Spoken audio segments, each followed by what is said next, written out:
Welcome to Beyond the Box Christmas Special. We decided to go a bit out of sequence due to a bit of a backlog and present you with our 2023 Roundup and also discuss the past year in modelling with all of its highs and lows. Because of that, we're not going to be doing our normal look at what we've been doing in our respective modelling during the past weeks, but instead dive straight into our main topic. So with that then, Mos, what was your impression of 2023 as a modelling year? As an Airfix fanboy, I'm going to say this year was Airfix's year. I really do think this has been their year. Just look at what they've announced, what they didn't announce but released, and what they have released has been exceptional. I will start right the way back, January, February time, with the Lightning, the F-35B Lightning II. I think that, to me, this is Airfix. We're doing a starter set, and boom. And I don't know. Well, I do know how you feel about that Lightning starter set. I think if there's a starter set, I was going to give a young man to build, or somebody who's never built scale modeling, build a kit or do scale modeling, I should say. That would be my go-to kit now. Yeah. Before then, I would have gone for a Spitfire. Yeah. I probably might have gone for a Tiger 1 tank, because I think the Tiger 1 is a better, easier build than the Sherman Firefly. I think that Lightning, and you've done it, and I've built it in quick time, very few decals needed, puts it on a stand. Whoever built that is going to be proud of what they've done. And I think, and so that basically started this journey for me with Airfix. And as you know, soon as the announcement's been made, I'm on the PC or on my Mac, and I'm buying all the new releases and any re-releases that take my fancy on that day, including the quick build. And I could say that I went through the lot. But yeah, I think, the first month or the second month, I think it was, that when that F-35B landed on my desk, and I just started to build it, I thought, you put a blinder here, Airfix. You really have. Well, it's funny because I was personally, as I've said before, a little bit disappointed in the F-35B kit as a modeler. But on the flip side of that, as a starter kit, putting your mind out of that, because I was doing all of the other F-35s at the time and comparing them, as a starter set, it's perfect. It's very easy to build. It gets a decent looking model at the end of it. Yes, there are simplifications and stuff, but again, like you said, as a first model kit, as somebody coming new to the hobby, it builds up. It's difficult to get it wrong, which I think is important. It's a very simple scheme, which again is very important. It builds up in not very much time, which is important. Includes what you need, so it hits all of the right elements. And to be honest, it's the most popular kit that I sell in the shop. I've sold more of that kit than any other one single kit. And the next one being the Mary Rose, which is so. Yeah, I think. For me, I don't know whether it's been Airfix's year. I think Airfix have had a good year. But for me, I'm struck with just how good a year it's been generally. There have been so many new releases from so many different companies with so many different subjects, things that I never thought would be done. When Airfix announced the Gannet, a 48 scale Gannet, who expected that? I think they're doing themselves proud with the kind of going into fairly unusual British subjects, that people wouldn't normally have thought were worthy of, a fairly large scale release. I don't know whether that's the likes of Trumpeter and Hobby Boss coming on the scene and doing that sort of thing, and really to take that back to the, British part of it. But I think everyone benefits, right? Yeah. Well, what I was trying to, the next point on from that was that they they they said we're going to do this, and this lightning for a starter set, and I knew it was going to be basic, and but they had that was a hit for me. And as you went through the year, the Ferret Scout came out, built that, thought it was excellent. People were complaining it was a bit soft in areas, like the fact that the grill on the back and the exhaust was a bit, it wasn't accurate. But that was because when they tried to recreate it in plastic, it never was going to happen. It's a square, or like I'm trying to think what how to describe it. It's like a net of metal on the back, and if you were to mold that in plastic, it would just break. There was no way of doing it, so that's why you had those slots in the back, and the panel underneath the exhaust. Yeah, I understand it looks a bit fat, but if they did it any thinner, it wouldn't work in plastic. But those are sort of things you could cut out and recreate in PE if you wanted to. And then we moved on. We had the Sea King announcement, which I was fortunate, as well as Alex, to go to, and to see that Sea King built up and see the sprues. You knew that it was going to be an epic release as well. And then all of a sudden they bring out the ME410, which was such, well, we all kind of knew that it was in the pipework. We all rumored and everything this was happening. But to do that sort of announcement and then have the kits there ready for scale model world, I think I understand there's issues there with certain retailers having it and some didn't. I get that, okay. But it was an experiment that kind of paid off for Airfix in the long term. Then you have the Gannet, and in between all that, we've had the DB5 as a starter set. We've had the Land Rover as a starter set, and they look pretty good as well. We had all the vintage classic ranges, and the only thing that's really missing from the range that they announced back in January that haven't come to fruition is the vintage classic Rotterdam and the RAF Buccaneer, which is due out apparently this week. But other than that, all that range that's been announced, I would, unless they die hard anti airfix, there would have been one model there that somebody would have bought for themselves to build. And I think the helicopter, if I know like the Sea King, there's a lot of people who won't touch airfix because whatever, but the swell of helicopters is pretty dire in scale modelling. But if you're a helicopter fan, you would be hard set to be, oh, I'm not going to buy Airfix, they're crap, but that's a Sea King. Boom, you're going to buy it. You know what I mean? I'm just, they seem to have covered a lot this year. The only thing they didn't release was a tank. Yeah. I mean, I guess the So that ferret might be is coming. kind of their 1/35th scale armor piece, isn't it? It's not a tank, but But yeah, I get that. It's still 1/35th, but again, there's only one 35th release this year, and there wasn't even a Reeboks. Oh no, that's a lie. They brought out that GS truck, which was based off the KT ambulance. So that really, to me, was a re-release with new parts. It wasn't a new tool as such, but you can see that Armour didn't really enter into the spectrum of Airfix. So hopefully next year we'll get to see more tanks. I'd love to see a Challenger 2. I know we've got the Ukraine war happening, and Airfix have made a stand and said we're not going to, produce stuff that's associated with war, like in that, in conflict of now. But I like to see a Challenger 2 in the ranks at some point, to add to their academy reboxes of tank. I know the Cromwell's theirs, obviously, but it'd be nice to see them come on with their own tanks in that 1/35th range. Who knows?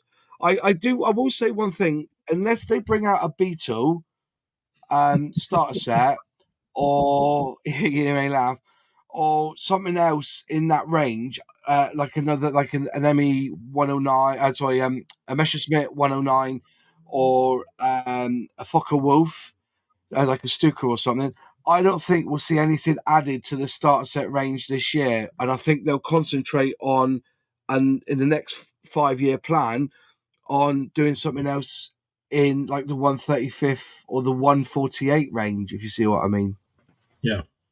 Yeah, because, I mean, starter kit range, they also had the Huracan, the Lamborghini Huracan, and the 765 from McLaren. So they've done a They lot. did. So I think that's. Oh, yeah, they had a 5-year plan to. They decided starter sets of old were here's a tooling that we've had on the scrap heap now for the last 30 years. Let's get some more runs out of that tooling by adding a bit of paint, a paintbrush, and some glue. And also that meant it was probably one of the worst experiences you can give to a scale modeler. And we've done the starter set challenge. You have, I have. Matt from Model Minutes, his challenge was to build it out of the box. And all of us, I chewed the desk with that Beetle. I was chewing the desk. But I mean, that goes back to It the was 60s or 70s, doesn't it, that kit? 76, I think it was released. You know, so, and also, there's nothing wrong with them retooling these sort of things. I like to see a 1/72nd scale a 1/32nd scale Beetle, or really, to put it bluntly, to bring out a 1/32nd scale E-type Jag. At the moment, they're in 143, or the Ford GT. Do you know what? I've done a lovely job on that Ford GT. Wasn't it was starter set, but I sprayed it up in Iron Man red because I thought that gold and red, because it had to have a gold decal on it. So. And I thought red looked quite plain. So I found the Tamiya red, which looks exactly like Iron Man red, sprayed it up, put it down. And to be fair, when people look across in the scale model shows that I do, and I put that 4GT out, they have a good look at it because it's an interesting colour scheme. It's Iron Man colour scheme. But I had fun building it, but the tooling is old. So if they could redo that one in a new tooling, that would be fabulous as well. Yeah. I mean, I think I'm going to put my professor hat on for a second. And, we've talked before about us being in a golden age of modelling. If you look, there were almost 4,000 releases this year worldwide in different tooling, in different tools. Of that, 1,704 of them were new tools. That's almost half of them, 45%. So an awful lot of new stuff. And if you look at how that's distributed across the different regions, Europe is leading a lot of that. So 640 of those new releases came from European manufacturers. And the majority of those were from small niche manufacturers that haven't been around very long, 2 or 3 years, or one-man bands, a lot of 3D printing involved in a lot of those. And they're really driving a lot of, of the new stuff. If you look at the European, let's call them the established manufacturers, like the Revels and Airfix and stuff, you can divide them really clearly. And it's a very stark difference. We will put this up on the show notes as well.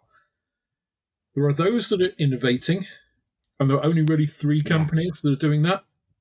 And there are those that are just rehashing the old stuff and are doing the occasional new thing. And the ones that are innovating are Airfix. 20% of their releases this year are new tools. ICM, again, 20% of their releases were new tools this year. And MiniArt, again, 20% of their releases this year were new tools. All of the others, Revell, Edouard, KP, Italieri, Special Hobby, AZ Model, Hella, barely get to 6%. None of them go into double figures with the percentage of new releases. Hella, nothing. 29 releases this year, not a single one of them was a new tool. Yeah, where's Armor Hobby, by the way, in this? I can't see Armor Hobby. So Just put it out there. I only went down to ones that had done 10 or more releases last year, because there Oh, that's fine. there are loads of companies which did like 9 and 6, and most of them are old stuff. So Armour Hobby are in there Because in the scale weights numbers. taking off my FX glasses, I'd just like to point out that Clear Prop are doing some fabulous tooling. Armour Hobby are also doing some fabulous tooling. In that, and that means to me that the gap now between Europe and Asia in quality of tooling and models is shrinking. But unless the likes of Ravel and Hella really up their game this year, that gap, you're going to be seeing them as looking at what would you call them? And I'm being honest here, the likes of KP models, those sort of manufacturing. The other one, other manufacturers that you what's it, Mr. Craft. I'm talking. I'm being serious. They're gonna be. They're losing ground. Rubicon again, fabulous models, and they're increasing. If you look It's at a serious thing. I mean, if you look wider than Europe, you look globally, like you talked about, East Asian manufacturers, the traditional Mm, leader, Tamiya, all of these companies. Again, if you look there, they released just over 1,000 releases this year. Only 233 of them are new tools. That's 22% overall. mm, And if you look at them, some of the bigger companies like Hasegawa yeah. had 193 releases, so almost 20% of those total releases. How many of those were new tools? 6. 6. That's 3%. I mean, that is really not pushing the boat out at all. There are companies that are doing a lot of new toolings, but they tend to be in the sort of No. Gundam kind So of, more manga kind of stuff, like Bandai Spirits and Kotobukiya, I think it is pronounced. Yeah, I know what you mean. Yeah. I was just wondering if you took out Ravel and Edard from the mix, because at the moment you're saying that over in Europe, 10%. If you That's took the only in the 66, established manufacturers. If you I look at mean, yeah, but one thing the smaller ones, it's like about 70%. I was going to say, if you took out Ravel and Edard, that 10% would be a lot higher, wouldn't it? You know what I mean? Because Ravel, 66 releases, 4 of them new. Yeah, and Edard as well. 66 releases, 4 of them. But I'm going to give Edard a free pass here because they've always got other people's plastic and then added the photo etch, good decals. Well, if you want to call them good decals, and in different That's a very instructions. controversial point, Moss. Yeah, I understand that, but you know what I mean. But I'll give them a pass. But Ravel, something's drastically wrong there with Ravel. Something's gone wrong. Ravel are But then kind of my biggest disappointment, I think, this year, because at the beginning of the year, or slightly after the beginning of the year, when they did their new releases, there were a few interesting things. I mean, 2 of the new releases that they were going to do haven't happened. They're going to be happening in 2024. Some of the new releases were, let's say, a bit lackluster. And there's an awful lot. I mean, so I have the current Ravel release list, obviously, for ordering for the shop. I had to categorize, and it wasn't easy. I went through with scalemates against every single item and put when the tooling was, because I won't have crap in my shop, basically.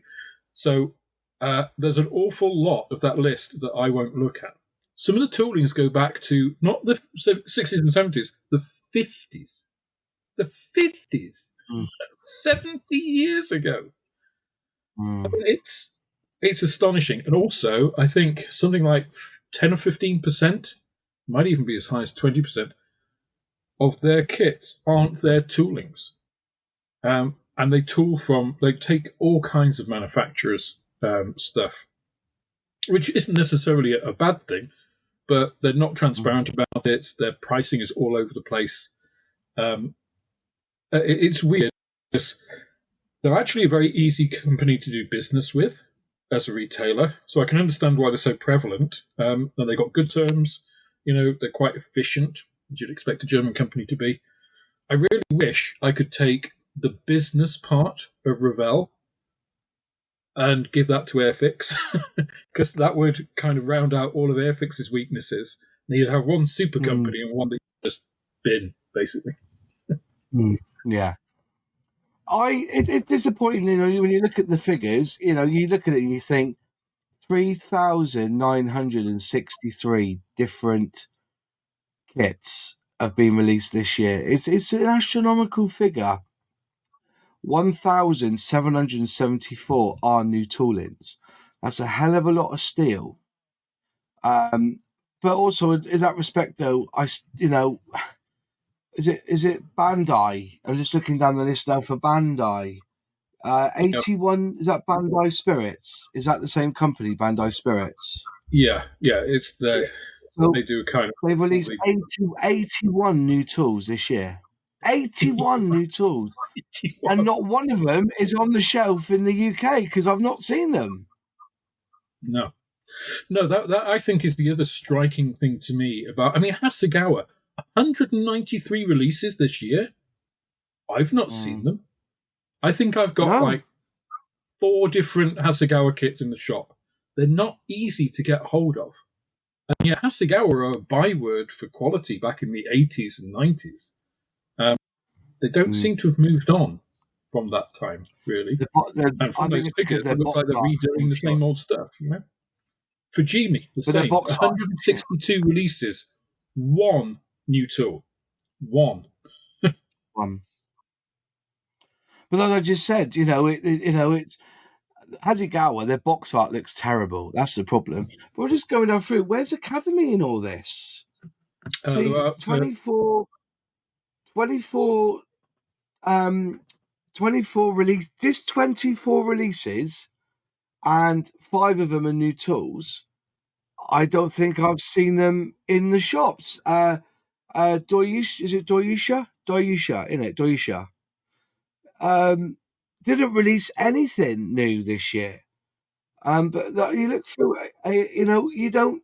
It just seems like you don't see it, and that's really sad. So it makes me wonder what is Bandai producing that's not really appealing to the European market. well, Gundam. Bandai Spirits is mainly that kind of. Uh, Mm, I can't really call it Gundam because it's not all Gundam, but they're big robots. Yeah, the big manga yeah. robot things. So a lot of companies like Wave Corporation as well, I think they do some of that. Um, Kotobukiya, they do a lot of that. Good Smile Company. So a lot of these Japanese companies do quite a lot of that sort of thing as well, manga or Gunpla or Gundam or whatever. Um, whereas, of course, Tamiya really doesn't. Tamiya are very they're below the curve for their region. If you average out all the East Asian manufacturers, about 20% new toolings. Tamiya only managed 15. So 41 releases, 6 new tools. So it's a bit quiet, I would say, from Tamiya. Mm, Um, yeah. the other thing that I took a leaf from here, we'll talk about Chinese companies in a minute, but American companies. I mean, what happened to the American model industry? 114 releases, Mm, 29 of them new, and that's mainly driven by sort of small garage companies. Iron mm, Shipwrights, I think, small company, do a lot of surprise ships. Um, all of their tools were new, and that really drove the great over half of those new tools in the US are from that one little garage company. Mm. It's astonishing that they really started the major part of this, and they're just nowhere now. What border models, right? They seem to have done some good releases this year. Again, I only ever hear of border models is from our mate Nige. I don't really see them. There's no online presence for them to say, "Oh, look at what you're releasing." There's no big announcement really that I've seen. And when I go to a model shop, I don't see them on the shelf, which is tragic. People are lauding at the moment that Airfix is now back in Hobbycraft. Why would you buy an Airfix kit from Hobbycraft? It's Why you're would you buy paying the anything from Hobbycraft. Hobbycraft? Well, you buy the Hobbycraft tax on top of it. So if it retails at 35 quid, they're going to sell it for 39. 4 quid for stepping in there on their floor. But but I like to go into Hobbycraft just to see that they do have some interesting models there. They had some MR models this year, which is where I bought the Whippet and bought that 1/72 scale Whippet. Lovely little kit to build that. Took me about an hour to put it together because it's not internal or nothing. Basically, it was just the rest of the time was pre-shading, spraying it up with some outlaw paint, and away I went. So yeah, it's definitely an interesting look upon it. But other than that, when you go to these others, they play safe Well, as well. I think. it's funny. Yeah, they do. I mean, I try and get a broad range in the shop, and it's difficult if you're a smaller retailer, especially because you've got to have accounts with so many different companies to be able to fill all of these gaps. Today, I got a trade account with to be able to get in border model, among others, as well as Dora Wings and Mr. Hobby stuff. So Oh, Dora your Wings. leveling Oh, look at thinner you Dora can now Wings. get from me. Mm-hmm. Yeah, but I mean, if you look at some of these companies, 46% is the average of the new tools that they're producing. 46%. I mean, compare that to anything else on the list. I mean, it's only Europe. Europe and China are the ones that are innovating here. And if you look at the Chinese companies, there are only a couple which are actually not doing it. And funnily enough, they're probably the ones that you've heard of before, like Dragon, which goes way back. They only did 4%, two new releases last year. Compare that with our old friends Zhongshan Yatai, who did 49. It's like, well, that's more than 10 times, 20 times as much. But border model, you've got Flyhawk, you've got Gecko, you've got Meng or Mong, whichever it is, Tacom. They're all doing good stuff, and a lot of new stuff. Things we've not seen before, which I think is great. Again, for the hobby, I think the level of choice we're getting, level of competition, but I think that is actually putting pressure on some of the, let's say, old school manufacturers who aren't able or aren't geared up to do that necessarily. So I think it'll be interesting to see what happens in the next, over the next decade, over the 2020s, whether that we'll actually start to see some of these, older thinking companies selling mold or selling, getting sold in their entirety, to some of the, more innovative, more liberally growing companies. So it'd be interesting to see, I think. I picked up a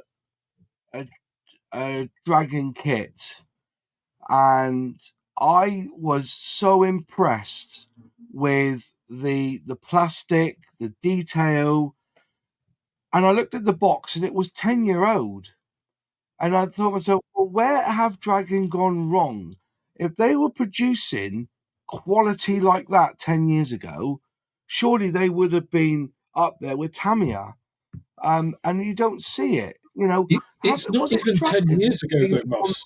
I've got a few 1/35th scale kits of theirs, the 3-in-1 series, which were brought out pre-2000, and they are amazing kits.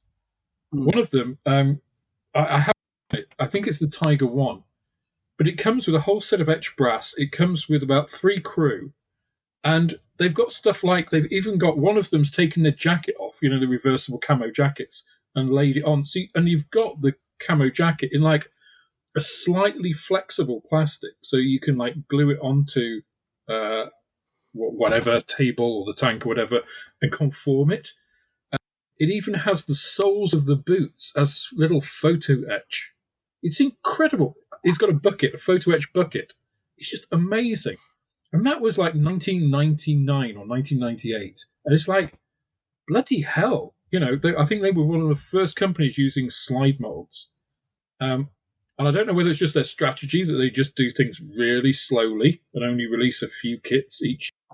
I don't know. I actually had a delivery today, and I got a Dragon Saladin because I thought that would be a really nice kit to go with the ferret. I mean, I've got it to sell, not to do myself. But it looks fantastic. It looks absolutely fantastic. How much is it? 45, mate. 50 quid anywhere. I'll see what the funds are like after Christmas, because you may have a buyer there. Because I want to do my, I'm not lying to you here. Where's that bit of paper to? Where is it? I had a little booklet here because my next build, armor wise, was going to be a Saladin. I've got the Hella 172 up there, and I was half wondering whether Airfix would release one in 1/35th to go alongside that, or a Dingo, just put it out there. But yeah, is it the Dragon that's been promising us for the past 5 years the ultimate BF 109, where you look at the instructions? I think it is the Dragon, and basically they reckon there's no seam line on the top, because they side mode it, so when you click it together and glue it together, you will not need to put any filler where the joins are, because it's going to be. And they've been promising that for 5 years, and I've not seen it. Yeah. I mean, I must say, the engineering on that Gannet, I put the wings on today. No, not the wings, sorry, the horizontal stabilizers at the back and the rudder. You can push fit it all, and it fits. You if you just wanted to, you could do it without glue. But there are no seams. It's fantastic, the level of precision that they've managed to engineer into it. There's some really clever joins and unions. I mean, some of it's a bit tight because of that. So you can't, if you've got a bit of glue over, or, you've melted some plastic off, you'll need to trim it off, because, 0.1, 0.2 of a millimetre of difference on a part will stop stuff going together how it's supposed to. It's that accurate. It's very, very impressive. As I said, it's called Wing Tech 2. It's called by Dragon Models, but they've been promising it for years. They say that, they got it's a 148 BF 109, complete engine reproduced in meticulous detail, wings plug into the fuselage for greater stability during and after assembly. Brilliant design ensures wing joints are cleverly hidden beneath the curved leading edge of the upper wing to ensure hassle-free construction. One-piece fuselage made from multiple directional side mode means there's no longer any need to join two halves together. This is serious, interesting stuff. So the fuselage comes as one complete section, the whole fuselage, and so there's no putty required. I've got mixed feelings about that, because at what stage does a model just become, a static model that you can buy from Corgi or something? There has to be a level of construction. You have to be able to put yourself into it, don't you? I mean, I think, you build a model, I build a model. we'll both build it slightly differently, and both of us will put a bit of our own personality into it. And I think when you've got things like, oh, it's a single piece fuselage, it's like, right, okay, well, then that's it, isn't it? I can't do anything with that. I can't, it's like, where do I show my skill in that? What happens if you Yeah. want to open up Well, panels? I don't know. if you share the screen, you can see what I'm seeing. But they've been promising it for donkey's years, and I've seen it in I think there was a Fokker Wolf as well involved, where it's they reckon that fuselage is one piece, so that's incredible sort of interest there, definitely. I mean, As I it's said, incredible it's until they've actually managed to do it, though, is it? exactly. And they've been promising it for years. But that's what I mean, though. If Dragon are thinking outside the box with this, why aren't they producing, or why aren't we seeing Dragon models? How many did they release this year? Then Dragon models. I 4. don't suppose it was that many, was it? See, in the last 3 years, they have brought out 17 models. One of them was the Apollo 11, which I would have loved to have bought, but no one seemed to have stocked it, you know? They've done a Saturn 1B rocket, the Bushmaster protected mobility vehicle, the IDF APC Nagama shot. That's a new tool, but no one's got it. It's not been released yet. Mind you, the JTK Boxer looks good, but has anybody got them? No, I've not seen them, which is a shame.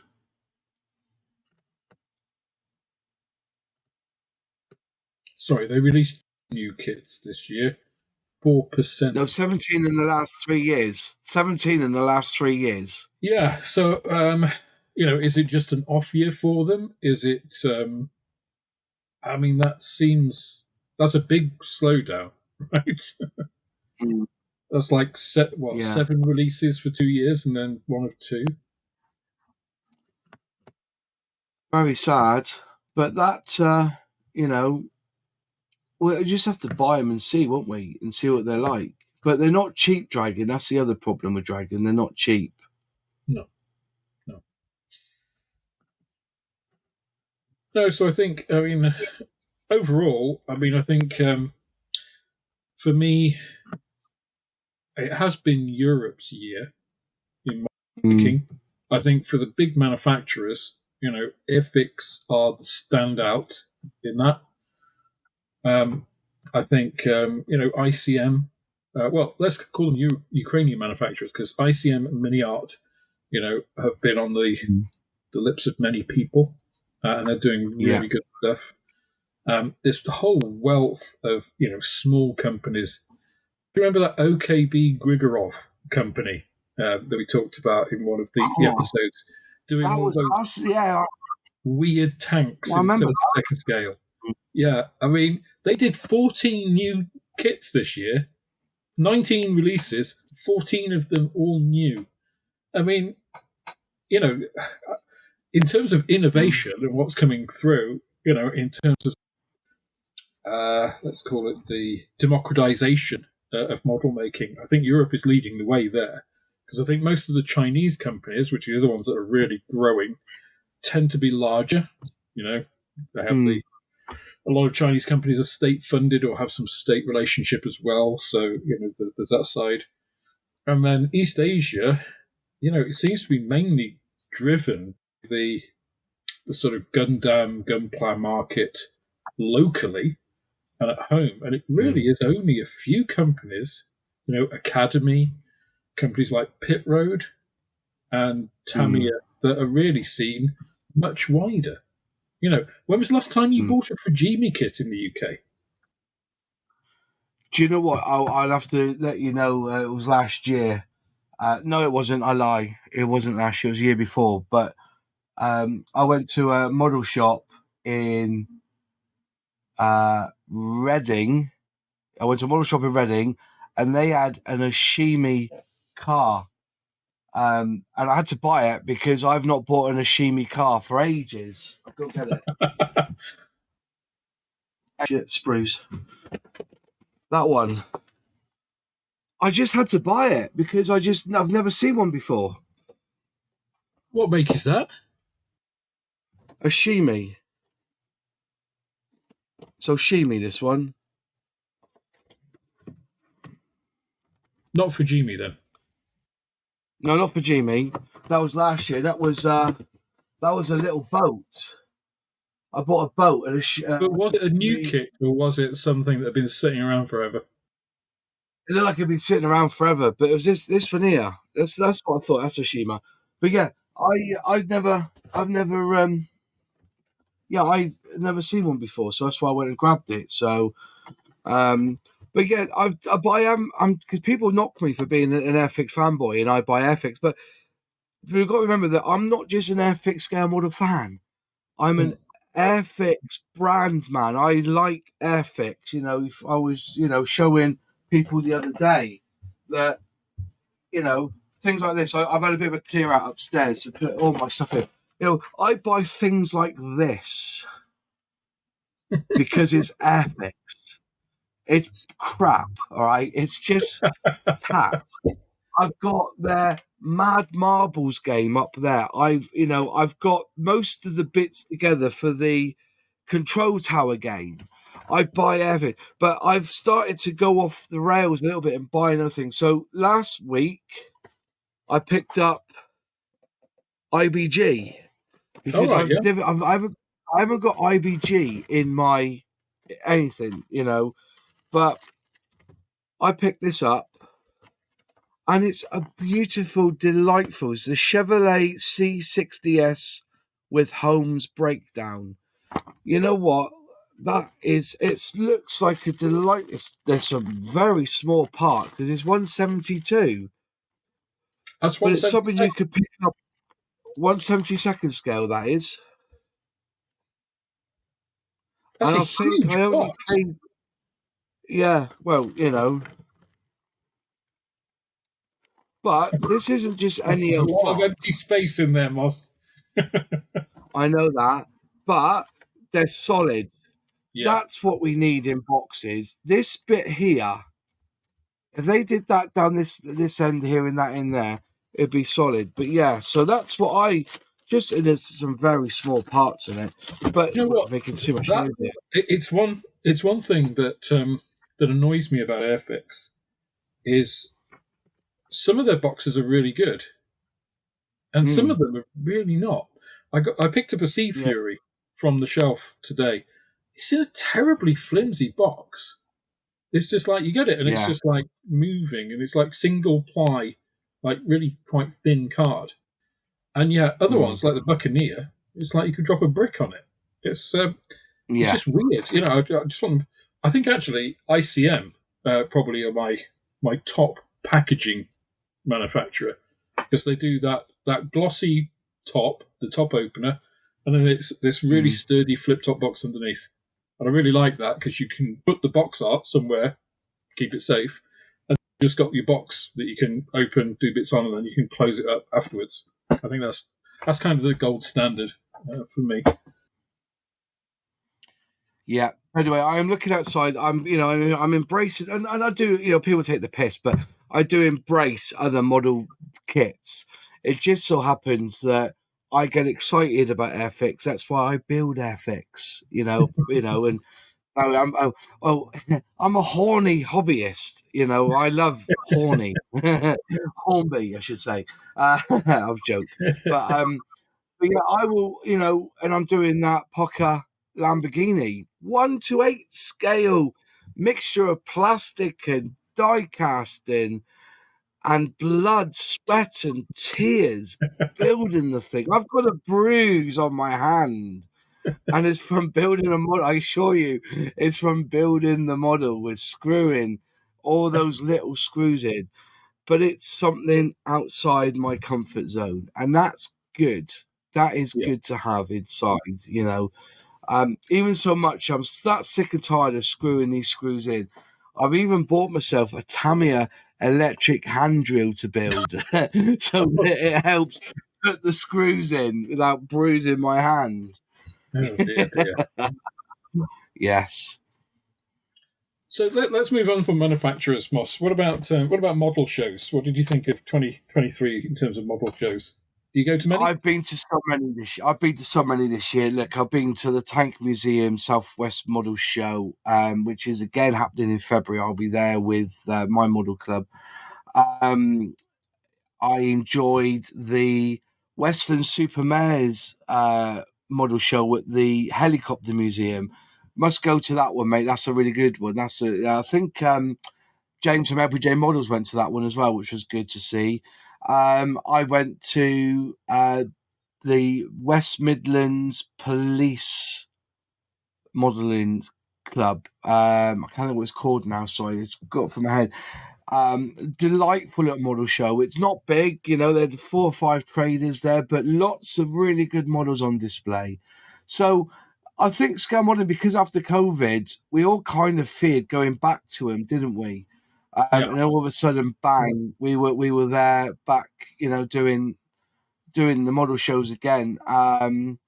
Where else did I go? Avon. Went to Avon's. I went to Yeovil's model show, I think it was. As I said, Southern Model Show. But yeah, I've been to a few, and it was so nice to see old friends again that I hadn't seen in a long time. Um, I think there is a place for model shows, and I think that if you don't go, we're going to lose them because they cost a lot of money to put on. So Bugle Call was the last one I went to, and that was fabulous. And it's more aimed at figures, but there was a lot of scale models there and scale model dealers there as well. I ended up spending £100, and that's another thing about scale model shows. Every time it's £100. I'm not talking about just buying the models, because I tend not to buy models now from model shows. I tend to buy all of my tools, yeah. my cements. That's the joke I have, isn't it? If you want to challenge yourself, next time you go to a model show, try and find Humbrol products for sale. You guys be hard pressed. You'll be hard pressed to find Humbrol, um, Humbrol paints or cement or anything for sale. And to be fair, I disappoint, because if I see Humbrol for sale, and I've seen it once, and it was for some brushes, so I picked up some Humbrol. I think it was on a second-hand store actually, and I bought some Humbrol That's not brushes a good because I sign. like Humbrol. I know it's not a good sign. I think I've been working with Hornby, with Humbrol this week. Airfix brought out a weathering bundle, which included Stuart Honey Tank, some weathering pens, some weathering powders, some aging powders, which I think spelt wrong, and a brush and some mud and some chipping fluid. All that in one bundle. I think about £49. Uh, and to be fair, if you look back over the years, Humbrol's always going to be known for shit paint, but people do get good results from their powders. And to be fair, when I ask people what they've used to matte or to varnish over their products, they've all said, "Oh, I've used Humbrol matte varnish." A lot of people still use Humbrol matte varnish. I bet nobody So said they use Umbro gloss varnish. no, the gloss is dog shit. I know that. I get that. It is, yeah. Yeah. Oh, it is.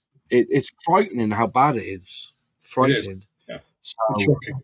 don't ever use that.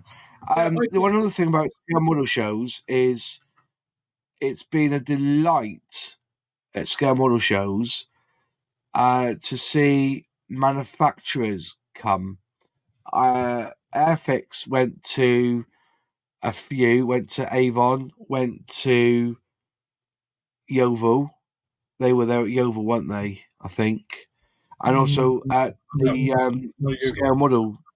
Was it Yeovil? Was it Avon they went to? They went to Avon. Must have been Avon, because I did go to Avon, but I went to Yeovil. It wasn't Yeovil then. So it was definitely Avon. Where was the other one we went to then? They went to two that I went to. And also, they were at Tank Fest as well. They actually went to Tank Fest this year, which was quite cool to see the lads there. Dale was there as well. Yeah, but it's good to see them back, especially at Scale Model World, to see seeing them showing off what they're willing to show off. I But yeah, find it's it all. good to see Ravel back at Scale Model World. I mean, not a particularly amazing stand, but fair play, they were there and they were showing stuff that had just come out and about to come out. So I think that is to be encouraged, definitely. I mean, I remember going to Scale World and Ravel had a huge stand, showing this was back when they were, back in the 90s when they were doing the Condor and the Viking and stuff. And I think the 130, I think that was when they brought out the 135th scale, no, sorry, the 172nd scale U-boat. And they had that there, and people were going nuts over it. So yeah, I think it is important for manufacturers to be there and touting their wares, because one of the things I was thinking about actually when we were talking about manufacturers, and you touched on it about the releases, about there hasn't been that kind of buzz about a lot. From my side, I mean, and I sign up like you probably do to a lot of the newsletters, from Italieri and Ravel and all that. The only people I really hear any sort of buzz from are Airfix. You see stuff from Airfix all the time.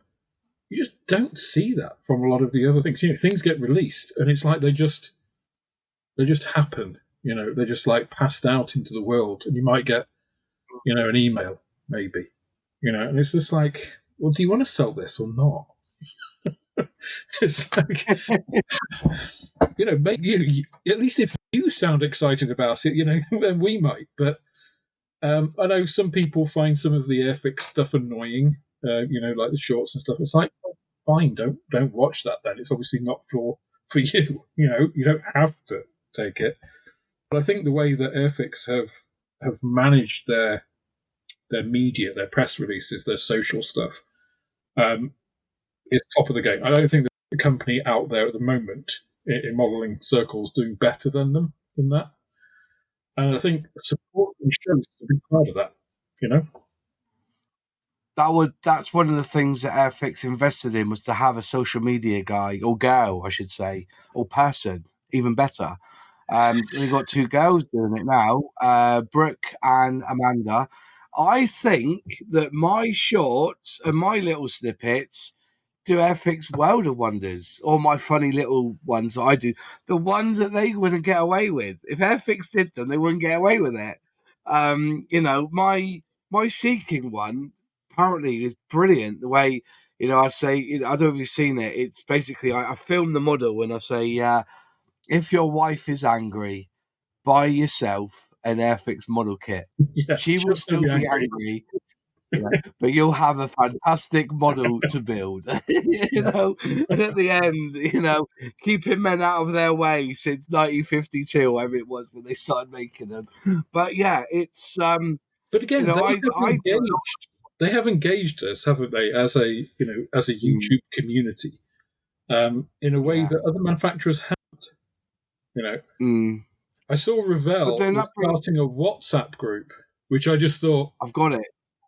yeah, I just thought when I saw that, I thought they obviously don't understand social media if they think creating a WhatsApp group is A, not going to become toxic at some point, B, is going to work. It's just like WhatsApp is sort of I've the got thing that it. you might have, if you worked in Revell as a group of colleagues, to chat about stuff, but not for the community. It's not designed for that. It's not even a Discord group. That could be understandable, but yeah, I am on that WhatsApp group. You cannot comment or post on that WhatsApp group. It comes through, you get a message saying Revell model battle, whatever it is, and then you look at it, right? I've got it here now. You look at it, where is it? Where's Revell 2 on my WhatsApp group? It's somewhere here. But anyway, you get it, and it's all in German, so you don't understand any of it anyway. It's all yeah. in German, so which is a bit upsetting. I can't find it now. It's on my WhatsApp every so often. It I was mean, on they're my a German WhatsApp, wasn't it? company, but Yeah. they do have to remember. I mean, okay, so I've worked for a number of companies who have dealt extensively with German companies or German subsidiaries, and in each of them, the language on site. So, for instance, Olympus. You know Olympus, right? I used to work a lot with Olympus. The site language in Hamburg is English because the international language of science, and to collaborate with all of their European and worldwide partners and Japanese partners, it's English. It's the standard, you know. Now, German is fine, and of course, obviously, all the German colleagues can talk to each other in German. They do. But if you're Mm. only going to speak German, you have limited yourself to the DAC market, right? Mm. Germany, Austria, Yeah. and bits of the Czech and stuff. So it's like, what are you trying to do? If you're doing a social media campaign, it's fine to do it in German. Also, do it in English and in French and whatever Yeah. else, wherever else you want to be. So there Yeah, it is. There's the Naval one, and it's saying it's got the new speeder bike. It's a new tool, but everything is in German. Nothing is in English. But they invited me on an email to sign into it in English, and then I got nothing. I just built it. Went, oh yeah, that's interesting. Ravel, blah blah blah blah.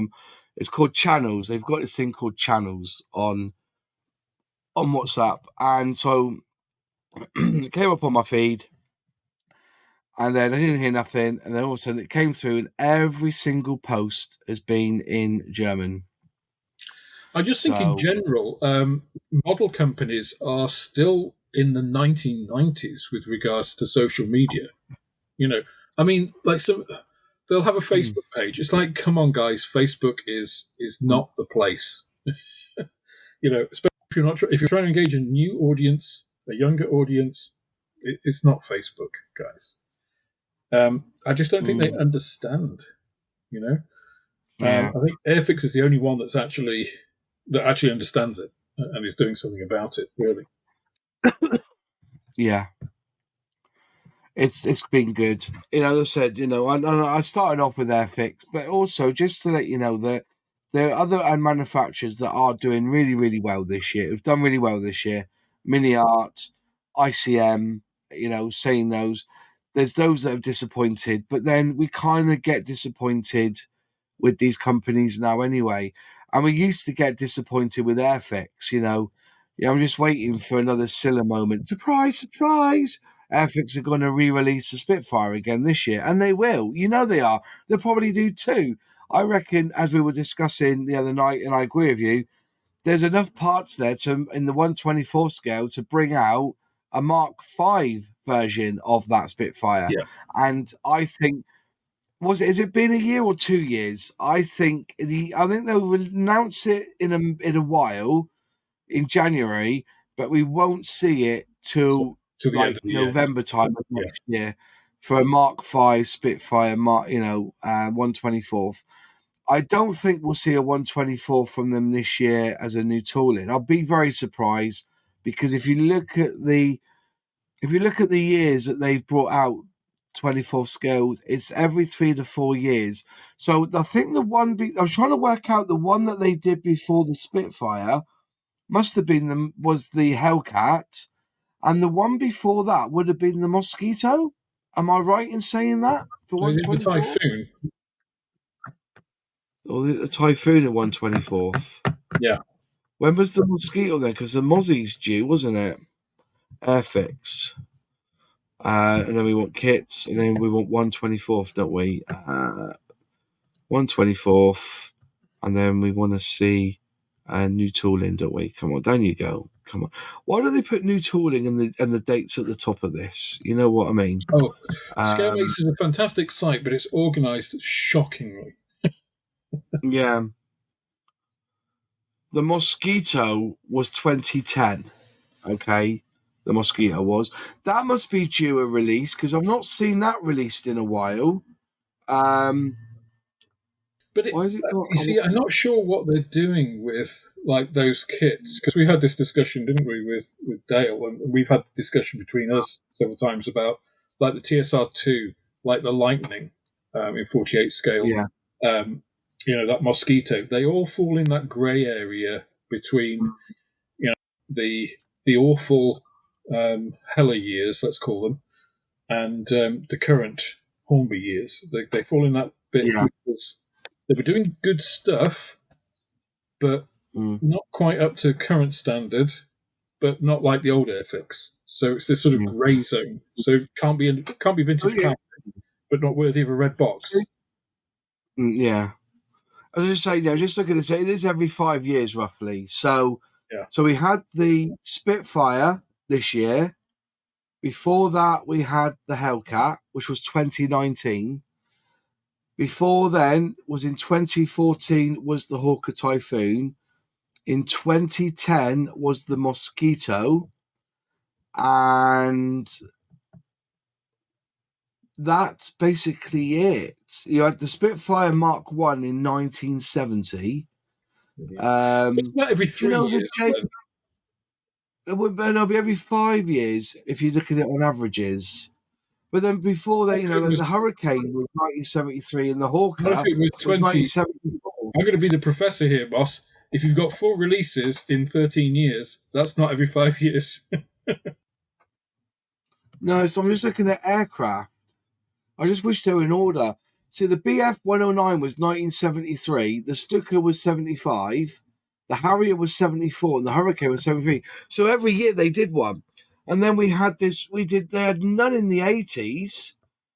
They had none released in the 80s. Oh, they did. At the very beginning of the 80s was the Fokker Wolf 190. So they did none in the 90s, none in the noughties, and then in the last.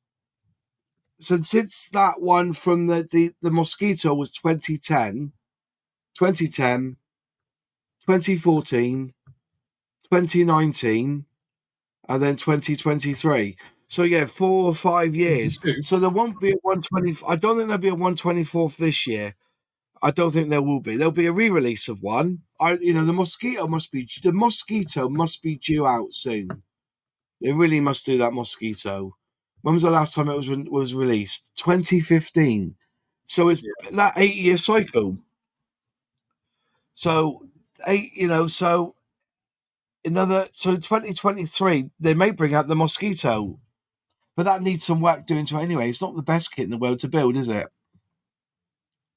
No, yeah, I'm not sure about whether they'll be bringing that one out. Again, I think it falls into that grey zone where I'm not quite sure what they know what to do with those. Mm.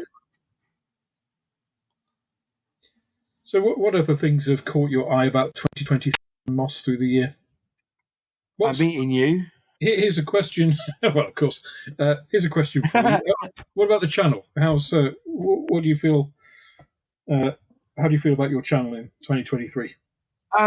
2021 was my biggest growth, and I grew 7,000 subscribers. And I think a lot of that was down to the fact that I had built up a bit of a relationship with Airfix Hmm. at the end of 2021, 2022, at the beginning of 2022. I haven't done as much content this year because I had to work because we were on COVID, weren't we? COVID was extremely good for me. Yeah, 2020 I gained 3,000 subscribers. 2021 I gained 7,000. 2022 I gained 5, and this year I think I gained about 4,500 subscribers. Not a lot. And there's still some more. There's still another 2 weeks or another week and a half left of the year before I put my total up on how many. So remember, my first year I only gained 585 subs, and that was when I decided to start doing Airfix because people were liking what I was putting out about my collections and stuff. So YouTube has changed. Yeah, I think shorts have destroyed the platform. I think YouTube should have made Shorts its own app, i.e., they have a YouTube Music app, they have a YouTube Kids app, they should have had a YouTube Shorts app that you could have linked to your YouTube channel if you so wished. The way they've done it, they've skewered up my views completely. Sometimes I get like 20,000 on a short, and it looks like I've done like 9,000 views in a day. But when you look back, I haven't. I've only actually done about 1,000 because 8,000 of them was because of that short. Yeah. Monetizing, adverts. They, I don't necessarily choose when they put adverts in. I can No. select when I put an advert into a YouTube. So they say, where do you want to put this advert? I put it roughly about 4 minutes into the video and I put an advert in. I know people have said that they've had 3 adverts, but I've only ever put 1 in. So they don't play by the rules anyway. Um, I still think they need to do more with the Patreon side of things, or the member side of things. Yeah. Yeah. I'd like to talk to them. I like to be able to have private chats with my subscribers without having to use email. So I can then realize, because at the moment, everybody contacts me either through Instagram, Twitter, Facebook. I just rather them talk to me personal message on YouTube. That's a feature I'd like to see. Because when at the end of the day, if they don't like it, you just block them. We don't have to worry too much. But yeah, these sort of things would be nice. But other than that, my content is the same as it was. I still do unboxings and reviews. I'm loving doing the live streams now. I've upgraded the StreamYard. I love Airfix and Chill. Monday nights, I'm really excited about it because that isn't just Moz 651 models. That is Man's Model Moments. That's Matt at Model Minutes. That's Sully. That's Fenris Models. There's Captain VFC, Ms. Modeler. That's again, I'm just trying to name them all. John Alec. That's something that we all do together. And even though I kind of sit in the chair and try and chair it, it goes in the most amazing directions. We start off with a subject and we end up, talking about woke and whether we should be building models with Nazi And your symbols hairy on. stick. Am I heavy stick? Yeah, exactly. We have it's a good crack, isn't it? And it It is. hopefully helps everyone, to link to each other. It'd be nice to get some more guests on next year. I emailed Diorama Art, but he never got back to me. And Spencer Pollard's going to pop on. We had Jonathan Mock come on to the Airfix and Chill and chat to us. That was really good. Um, we had the lead judge of the Scale Model World competition on, which was a shame you weren't there, but then I think you would have upset him. Yeah, I watched the stream afterwards, and yeah, he was a nice guy. I, I I wouldn't want it to upset him.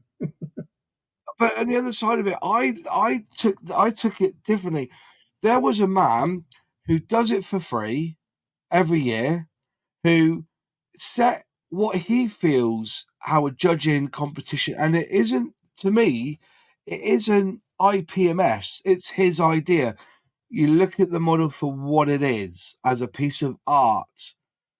Not the fact that that box there wouldn't be on an M1 Abrams or something like that. You look at it for what it is. I understand there are nepotism allegations and stuff, but he took them on the chin and he said he's open for any critique. The only problem is that the way it's run, it is it's off your pants. It really is, because like we suggested that you should give back some feedback, but when you have over 600 models, could you really, in all honesty, give back all that feedback to each model and what was, I don't think you can. But Well, what you need to, but then again, if you're somebody who wants to compete in scale model competitions, then it's up to you to look at that model that won and find out why it won by looking at the other models in that critique in that group and see what you can improve on and better what the other models are. I think it's more down to the competitor doing his own research, if you know what I mean. I've got some different views, but I think if we get into them now, we'll get into 2024. We'll keep that to another. That'll be our first week back. After the second week back, once we've done the announcements of Airfix and whoever's going to bring stuff out that year, we'll talk about scale model shows together. And I mean, I think he said some interesting things. I think he was a nice guy and certainly going in the right direction. I think he's hampered by administration and from reading between the lines, some of like the old guard, if you like. There were still bits in there which didn't chide well with me. Like, yes, the difficulty the kit does, play into it and stuff. And it's like, well, that detracts from what you just said about it just being a piece of art, which I do agree with, absolutely. But I think fundamentally you've got to come back to, what is a competition for? And I think unless you really can answer that question, it's difficult to then judge it. Because if you don't know what it's for, how are you then judging it? How are you getting that? So yeah, I think there are lots of things to look at, and I'd love to discuss it. But yeah, another time. So speaking of competitions, Moss, I think we should do Hit, Miss, or Twist. so in this week's edition of Hit, Miss, or Twist, we're going to be looking at the top releases in 2023 in each category and voting for what we think is best. We've actually already given our voting in our nominees, and we've looked as broadly as we can. So in each category, the big categories we put in 10 contenders. The smaller categories, like civilian aircraft, for instance, fairly poor showing this year. We've only got 5. Same for naval models. But most of others, and sci-fi, of course, which is always underrepresented, as Moss will say, all the others have 10. So I think we'll just probably take the first 3 from each. So we'll go from third place to first. And Okay. we have a bit of a problem with our first one, Moss. Do you want to? Do you want to take it because we don't have a distinct winner? No, we don't, and that's because this aircraft, large military aircraft, 148 above 148. Right. So, basically, there's 2 models that came out this year, both from Airfix. One was the Westland Sea King, and one was the Fairy Gannet. I gave the Westland Sea King first place, so it gets the 9, and you, Alex, gave it The second place of 5. 5. And the Gannet, And we swapped around. yeah, and on the Gannet, I put that down as second place, and you put that down as first. So, Tell me why did you put the Westland over the Gannet first place? because it's a helicopter. Secondly, because it is absolutely stunning inside. When just put it out there, right? On the Gannet, you're detailing the cockpit, all right, and that's it. On the Sea King, Well, you've got a huge. You've got the seats in the back. You've got the piss. What's it called? The piss tube. The yep. P tube. You know, you've got more screens and more buttons than anything else you can imagine. If you were to go full out on that Airfix Sea King, you would you blow yourself away. You can do so much with it. The Gannet, you're just doing the cockpit, maybe shade up the engine, maybe weather. Let me put my counterpoints to that, Moss. Okay, go on then. The cockpit in the Gannet, you're actually dealing with 3 stations because you've got the radar operator. I don't know what the third guy, like I don't know, played games or something. Yeah. He was facing backwards anyway. So you've got 3 stations. All are pretty visible. And each of them is pretty well rendered. You've got screens for them all. The actual instrument panel is really nice. It's got a decal. It's molded, so you can do some dry brushing and stuff. And then you've got a decal that goes on the actual bezels, the instrument faces around the bezels. So you've got all of that detail, and you've got sidewalls as well. There's decals to go on those as well, which, because of various warning bits and stuff, there's a lot of detail in there. You could go to town, but it's also quite visible, especially if you have them open, surprisingly so.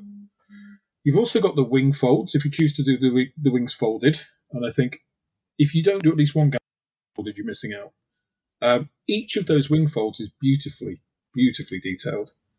But the piece de la resistance in the Gannet, I feel, is the Bombay. Bombay is beautiful. It's a work of art, and it is stuffed full of weapons. You have an entire sprue frame just of weapons. And let's not forget, you do get 3 pilots. They're rubbish, but you do get 3 pilots. Yeah. Or crew, I should say, which, of course, you don't get in the Sea King. So, for me, although, because I tried to, and people will be looking at this, if they watch Airfix and Chill, will be thinking, well, hang on a minute, Alex, you said that the best kit for you was the Sea King. For me personally, it was. But I've tried to take my personal feelings about, the event day and everything out of it. The Gannet, and I say this on Airfix and Chill, the Gannet is a better kit. Technically, the fit of it is absolutely amazing. I was saying before, you can just push fit pieces in, and it'll stay.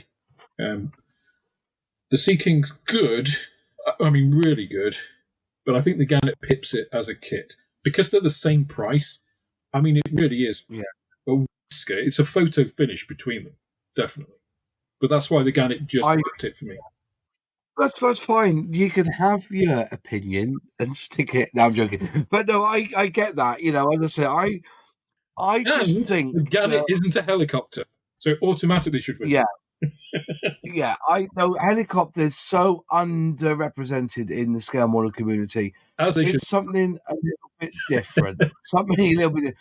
On the flip side, I get all that. Yeah, I do what you're saying. It's just, I think also after seeing what Sully did to his, there's a lot more you can do with that Sea King than you can with the Gannet. I think you have to reserve judgment until you see what Sully does with his Gannet. Yeah, but there won't be chickens in it. No, I've got to print him some Maybe Gannets, a bit of chicken shit, but he was asking for some Gannets a while ago. what I'm going to say is, I just feel, and I know I was at the press day as well. I know that Gannet's only been released recently, but the Sea Kings I've seen built, just the memory with the Sea King is being in North Devon on a beach, and that thing flying overhead. I think I was at Westward Ho, and seeing it fly over me, and he was miles up in the air, and I could feel the wind on my shoulders as it flew across me. And seeing that represented by the models I've seen being built, and what I've seen, I know there's been short shots in some of them. I know all that. I just feel that it's a more of a complete build than the Gannet. And I know you say about the Bombays and everything. There's just something in me that I just love that Sea King, and I think I think Chris, who designed it, done an impeccable job on it. But then, as you said, you've got Pramjit with his Gannet, and it does fit together nice, and I get all that. It's I think it's horses for courses on that response. But then again, we've put down in third place the 48 scale. Also a draw. Does that make it as a draw as well? Yeah. No, you didn't. You put it as Tammy is 2. Oh, Academy's 2. Right, yeah, Thunderbolt. Yeah, I didn't see that. Yeah. You put down the Thunderbolt. Which is interesting because, Mini art. I put down Border Models Fokker Wolf, actually. I thought that looked more. What I've seen of it, I think that's a nicer kit. Funny that none of us picked the Koteir Spitfire Mark 1A. The Qatari, sorry. I think the Qatari shares the problem that the Italieri Folgori does. That they're nice kits, and the Qatari one apparently is super accurate and stuff. They're both over £100 for a 32nd scale kit. I think it's just it detracts so much from the actual kit itself for me. Yeah. Well, the Qatari one was for sale for £89, and you can buy an Airfix Spitfire 1/24 scale for 90. I don't think people realise how cheap that Spitfire from Airfix really is. Yeah, no, I agree. That's they, you know, they. I don't think they did it at a price because they wanted to get other people into 1/24 scale. I'm coming to the conclusion though that 1/32 is ample big enough for any scale for most things. I think if you struggle with 172, then you'll go for 148. If you struggle with the size of 148, you'll go for 132. I think 1/24 is just a little too big. I think 1/24 is a statement piece. I Yeah. think it's one that you can put there kind of as a centerpiece to a collection. Yeah. Okay, I'm willing to take two kits here, then through to the final. As I don't think we're going to come. It's neck and neck. I think it is. Yeah. Closer than the the Brexit vote. So Yeah. so we shouldn't call it. Unlike Brexit, which was a mistake, obviously. So moving on then to the small military aircraft category. Again, we had 10 nominees. In third place, we have the Special Hobby F-84F Streak. Second place, Tamiya's F-35A. And in first place, because we both gave it 5 points, so it just pipped the other two by a single point, the FX ME410. Do you know what? The thing is, the reason why the Tamiya, I gave Tamiya first spot, okay? And I look at it now and I'm kind of regretting it a little bit. And the reason being is the fucking price of it, man. It is a lovely model. Well, I'm just looking at the prices we've got here for 1/72 scale, okay? Just bear with me on this. The Tamiya F-35A is £35, and I've seen it for sale for 40. Yeah, it's $39.99 RRP. If I was to use price's judgment, I would have made that third place because I don't think it's worth £35. It's a beautiful kit, but that Thunderstreak is £17, Yeah. and I think you're right giving that a 9. Well, I think if you you're look right. at the Thunderstreak, it's not just how, and if you look at reviews of it, it's not just how, it's got beautiful detail and stuff on it. If you look at the decals that come with it, it's got a huge decal sheet. You can do not just one amazing scheme. There are a few because it comes from those Sentry jets of paint it silver and then make it as loud as possible. Stick on nice coloured checkers and stuff. And 17 quid. I mean, wow. For me, the Tamiya kit, it's a nice kit. It isn't as good as the Academy F-35. I did this when I looked at my Roundup. Somebody said, "Oh, well, it's no need to even try. It's going to be Tamiya." It's just like, well, you're wrong. Your assumption is wrong. They've overdone the RAM tape for one thing, which Academy is extremely restrained. It's really good. It's just, don't assume that Tamiya always make the best. They make good kits. Sometimes they make the best kits. Sometimes they don't, as we'll see when we come to the large-scale military. But I think, isn't it interesting that we've given the Airfix ME410 second place? yes. But again, I still think £20 is a lot of money for a 1/72 scale kit. It is, but then if you look at that list, there isn't much below that. They're all kind of around that scale. Yeah. Really, Artillery. it's only the Airfix F-35B streak that just dipped below it. Mm. I mean, I actually gave. Yeah. In fact, we both gave the F-35B starter set 2 points, and I gave that Yeah, we did. to Mia only because if you look at it, you can buy 2 F-35Bs from Airfix for the price of a single Tamiya. Now, is the Tamiya more than twice the kit? Yeah, it is. But with 2 F-35Bs from Airfix, I could get 2 people, 2 new modelers into the hobby.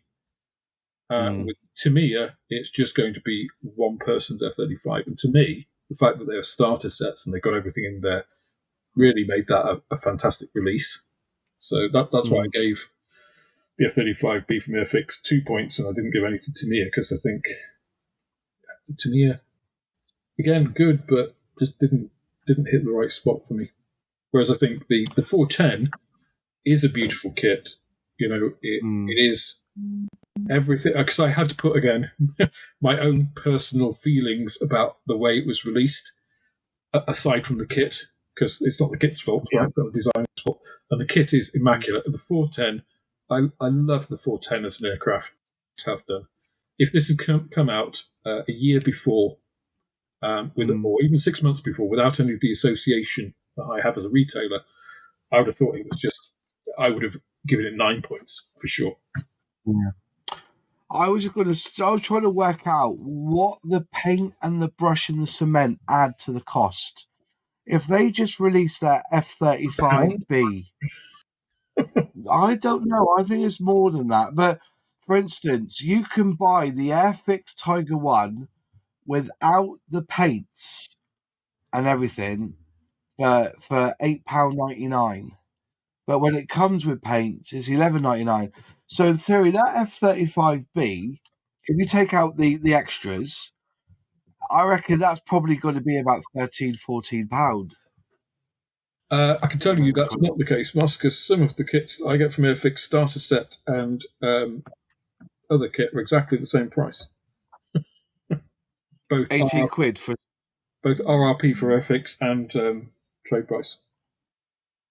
what, for the starter set? One without the starter set and one with the starter set. Yeah. So the tank on its own is like £11. Tend to be more differential for some reason. Yeah. Not always though. I think they get 2 brushes. That's why it's the same, but you get 2 brushes. Also, you get proper precision poly cement in that one, don't you? Do you? Okay. Yeah. On the gift sets, they come with the precision poly cement. You see the pictures. Look them up. It comes with like a yellow pot of. I didn't know that. Okay.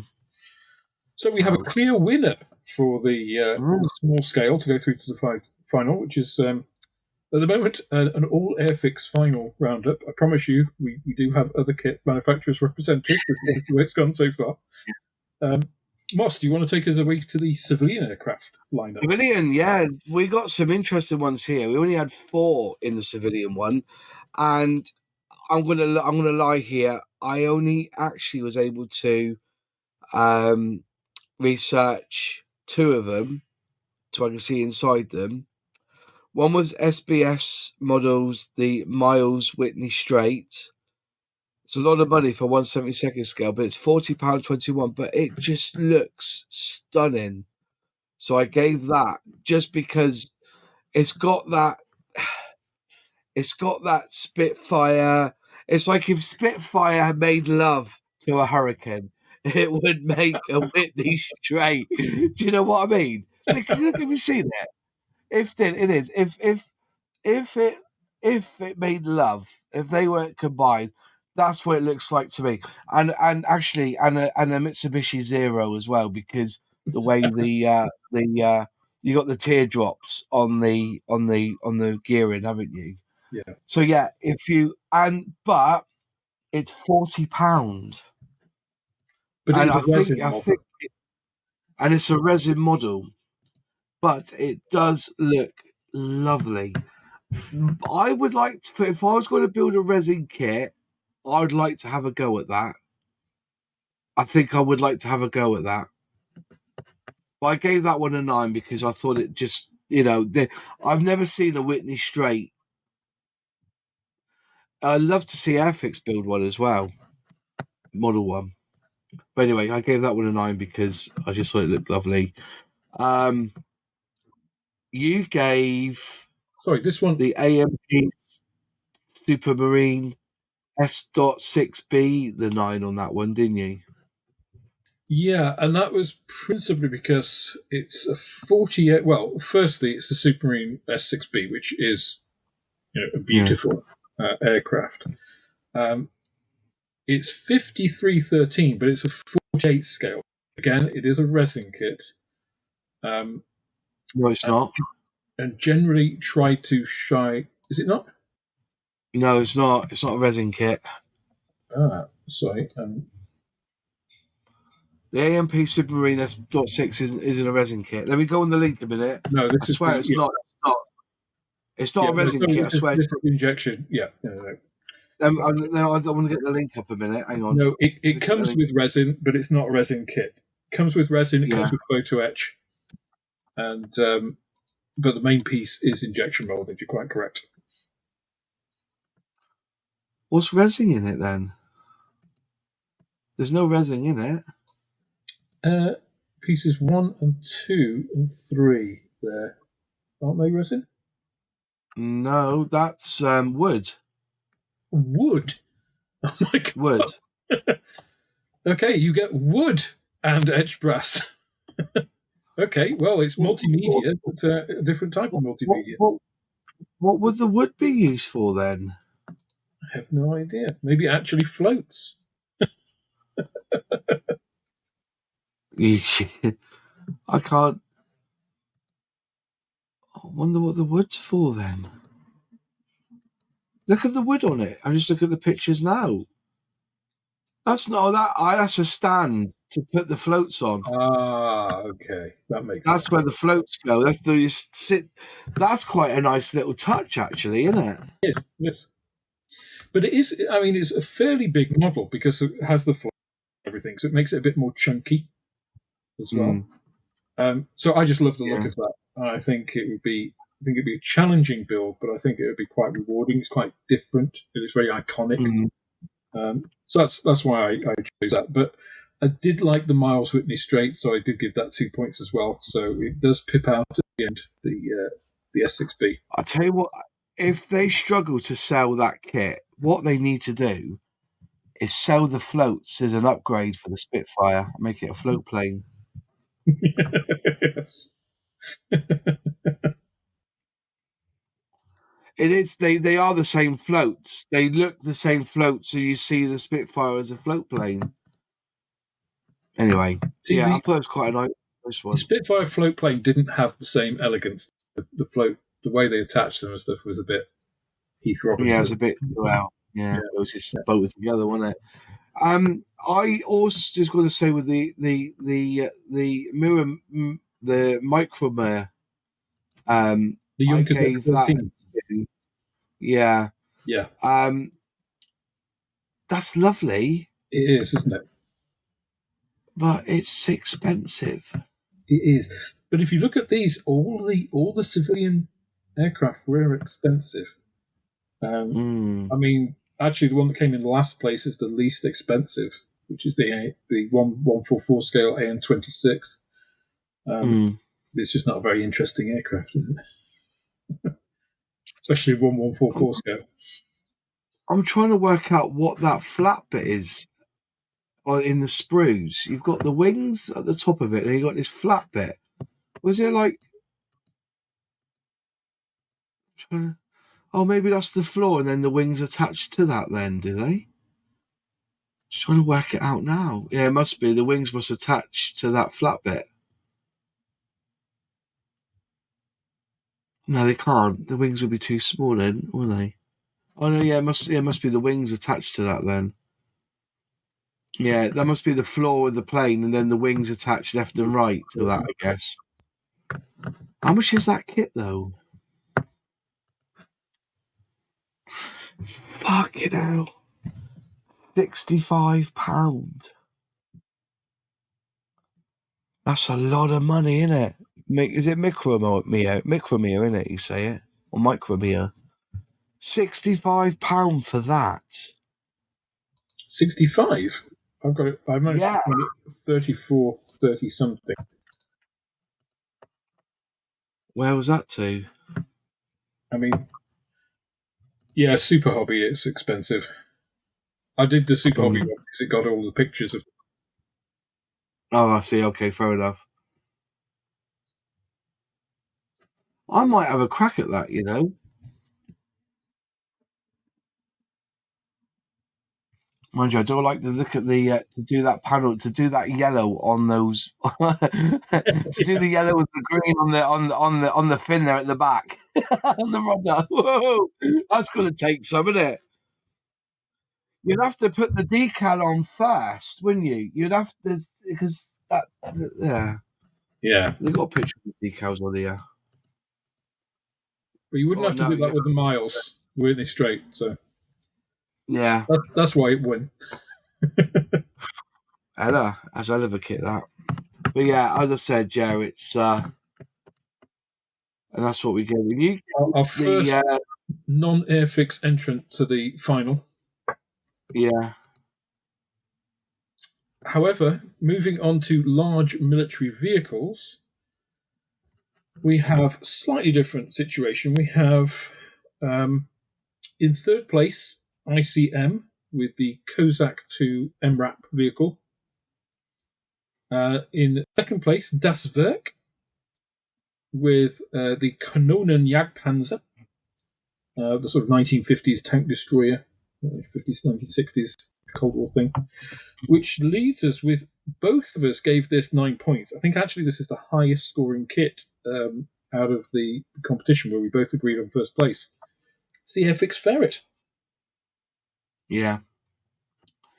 Can I also point out that Hobby Boss's Panzerkampfwagen 4 medium tank, I didn't put a score on that. But I'm now when I after I'd done this and I went back to it, I should have given that a 5. I think that sort of being not giving it anything. Now I've looked over it again. See, the Ryefield Models one looks lovely, the T80ZU, but still, it's 43 quid. It is, yeah. But it looks stunning. But I wouldn't buy it because it's it's Well, way out. I It's mean, got you did Jackie give 2 track. points to the Trumpeter Stug 3, which is 195.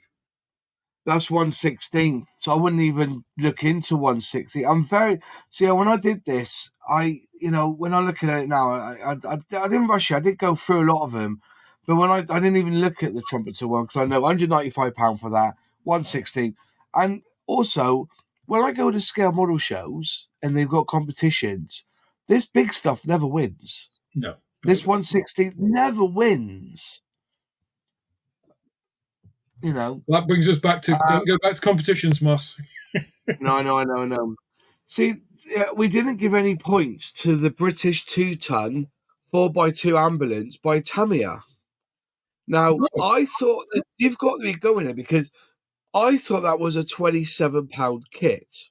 And I think Nigel said it was quite expensive. Maybe they know it's that bollocks that people are selling it now for under £20. Well, I mean, it could be because if you've got a load of stock and it's not shifting because you've got a few reviews which are negative on it, the only Yeah. way to really do it is to lower the price, isn't it? Mm. But I think for me, this was one of the easiest and one of the hardest categories because to get a list of 10 qualifying, there was a lot available, and it was all really good to narrow it down to sort of stuff, manufacturers that we'd heard of, that releases that are actually released and not said they're going to be released and haven't been. I think a lot of quality, big scale armor came out this year. Obviously, it wasn't the year for civilian aircraft, but if you're a military guy, I think there seemed to be quite a lot. And just to choose, trying to balance all of the stuff. Because for me, it's always, when I do this with reviewing kits as well, the price always plays into it. Because, yes, you can make the best kit in the world if you've got all the money in the world. But modelling has to be accessible. It's no good, I don't think, producing a kit that 3 people build. You know, No. like the border models Lancaster. You know, it's like, well, who is really going to buy it and build it? You know, whereas to me, a Lancaster, you know, to me, as 48 scale Lancaster is much more accessible. For instance, Airfix is Yeah. 1/72, more accessible still. So that plays into it, and for me, that was one of the reasons that I chose the Ferret, because it is a lovely kit. It's a lovely build. The actual experience of building it is non-problematic. Yes, there are a couple of issues. You know, it's missing a fire extinguisher, some of the thicknesses and things. But you get this with any kit, and it's 22 quid for a 35th scale piece of armor. That's not bad. You know. Well, that's it. It's money. It's value for money. It's like the Gecko British tractor they brought out. I think people thought they were getting when they brought out the ambulance around the same time as Airfix. There's a lot said about it that isn't right. They've used wrong details on it and stuff. The Gecko version, the Airfix one is pretty accurate, and they paid the money for the license of the name, and I think fair play to him. When Gecko do these things, and Tammy've done it as well, where they've not mentioned what it is, because that tractor is a Morris C8. They never put that in the title. But at the end of the day, once bitten, twice shy for Gecko. I don't think I would buy a Gecko one again. The disappointment of last time. But these are but what Gecko's done there is the sort of thing that Airfix should have produced. Yeah, I mean the British quad was always kind of what it was known as, isn't it? You know, and with a 25-pounder. You know, I used to have actually remember the Airfix slightly flexible plastic versions that they did? I had one of those, and you could hitch it to the back, and I loved it. You know, and it was very recognizable for me as a child, even when it's not really, a glamorous thing. You know, it's quite an odd-looking thing. But it is quintessentially British, isn't it? The 25-pounder was a fantastic piece of artillery, and actually not a bad attack weapon. I noticed that also we've gone down a lot of this stuff. If there's a British version of something, we seem to say yes to it more than we do with a German version. For instance, when I go looking around model shows these days, or people, I see a lot of German tanks being released. Do I see a lot of German tanks built? No. Maybe it's just me. Maybe I'm not noticing it. So if you're listening to this and you're saying, no, you're talking out your ass there, Moz, I build German tanks. Yeah, you're the only one then. I don't see many people, if you release an English tank, they're all over it like flies on shit. But when you're... I don't know. I do see quite a lot of German tanks. Maybe it's because I've traditionally preferred German armor, World War II, mainly because it's quite angular. It looks better, and it's got better camouflage schemes. Those are kind of the two main reasons. I see more leopards built. Really? Okay. Germans. Oh gosh. Leopards. Most boring tank in the world. But not German, really. Oh, the Pans, is it the what's that big bugger that they've got at Bovington? Well, the Tiger. What's that? Yeah, well, there's another name for it, isn't it? The Jad's Panzer. Well, it's got the one. There's only one in the country or something. Big bugger. Is it the Jad Panzer? I think it was the Jag Tiger. The Jag Tiger. Sorry, yeah. See, some of them get built because he's got a big gun on it, But yeah, I see a lot of tanks built. Like IBG released that Panzer Kampfwagen 2. How many people have done that one already? In a different manufacturer have done that one already. Well, that's a really early one. That's like an Aus A2, which was pre-war. So it's just like it's an odd one for me. The IBG model, because it's like, who would do it? Because I don't think. I mean, there probably were A's used in World War II, but it was obsolete by then. So Yeah, I think there were mainly seasoned D's and stuff that they started with, wasn't it? But Mm. yeah, Doesn't do it for me, no. especially when you've got all plastic tracks. That means when they're workable, that means you've got to put them together bit by fucking bit, and that just I cry. So I'm afraid, dear viewers, another epics. Okay, but I think this reflects really what we were saying in the intro, right? And the main discussion is Yeah. epics have done some really consistently good stuff. I mean that Das Vert kit is fantastic. It is 40 quid, and Mm. the reason. So I did give it a point. You gave it 5 points. It did come in second place. It's a great kit, but it's fairly narrow in scope. They were used post-war in Germany, and that's it. Fairly narrow part Yeah. of time, fairly narrow part of the world. The ferret was used everywhere. There is still some kicking about. In civilian ownership now. Very, very common vehicle. Appeared everywhere. So I think Yeah. you have to factor that in as well. A broad appeal, I think, is part of it. Um, Mm. I gave 5 points to the Kozak 2, that's a Ukrainian MRAP. It's an amazing kit. I'm building it at the moment. Full interior, absolute detail. Why did I only give it 5 points? Well, I mean, it's £36, which actually isn't bad for what you get, but it's fairly niche. It is kind of current because Mm. it's Ukrainian. Um, Yeah. but it's also quite complex, and I think that actually kind of almost excludes a certain amount of builders. Whereas Yeah. as we've said before, it's kind of a mojo build, isn't it? Especially if you're Yeah. an existing 35th scale model, Mm. and it still gives you the scope. If you want to go super detailing on, yeah, go for it. Knock yourself out. You can. Yeah. Yeah. Definitely. Yeah. So clear It's winner there. also nice, and also, well, the majority of them are all tanks. So when I meant leopard, by the way, I was talking about the Abram tank, the American is American, the Abram tank. I see more of them in the Shermans, not the leopard. I was kicking myself then. That's a German tank, but some of the European countries, other than Germany, have the leopard tank, don't they? Yeah. Don't the British have the leopard tank in one of their? Wash your mouth out with soap.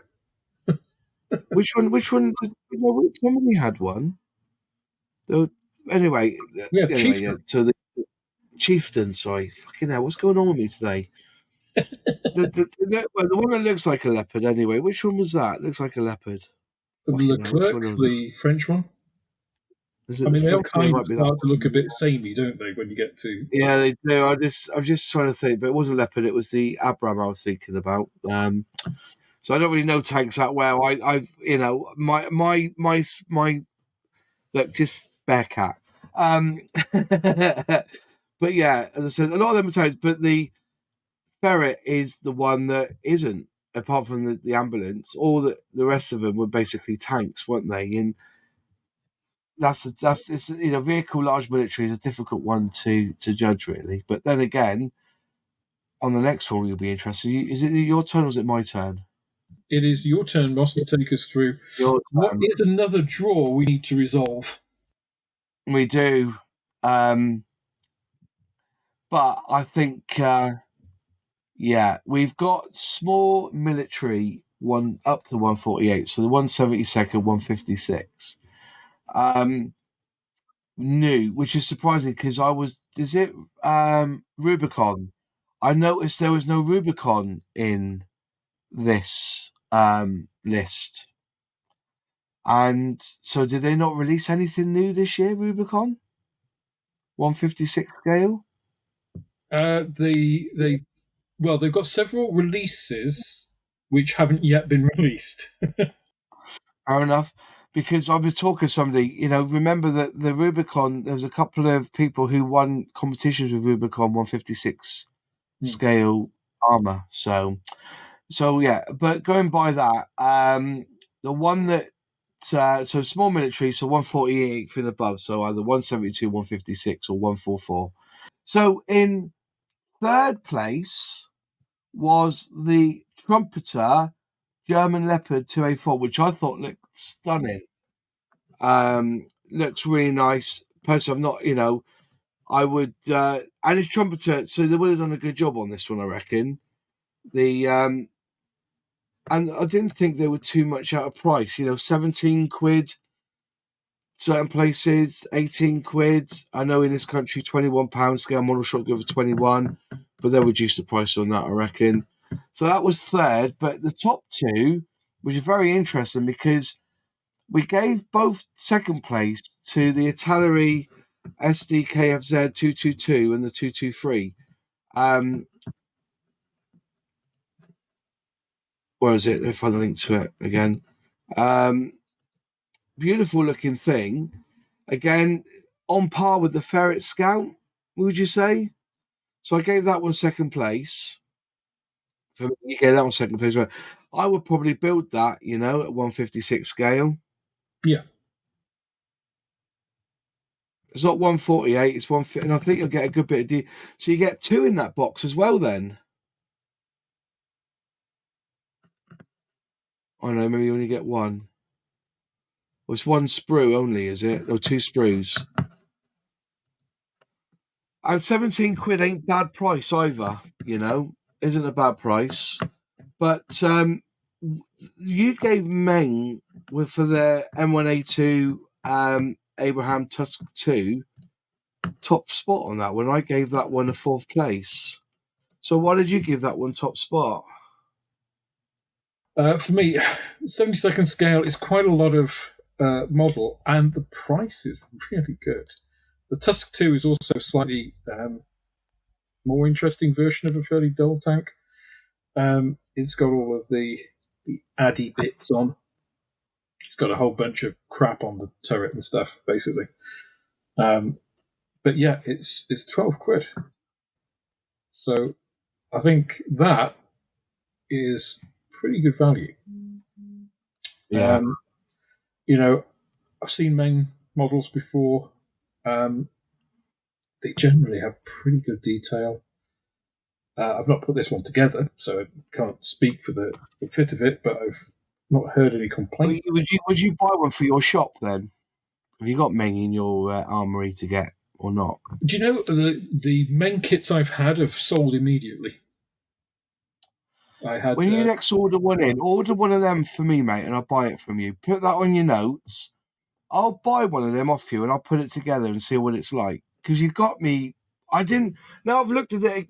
This is the trouble when we do these notes. You send me the notes. So I quickly, because I'm so busy trying to build a bloody Lamborghini, I kind of whizzed through them and things that caught my eye, I carried on looking into and think that's quite nice. But I don't think the only Meng I've got are the funny ones, like the battle cruisers that are like 3 bits and you're done, But I would like, I would like to have a crack at it. So put that on your list. When it comes in, I'll come up and pick it off from you then, all right?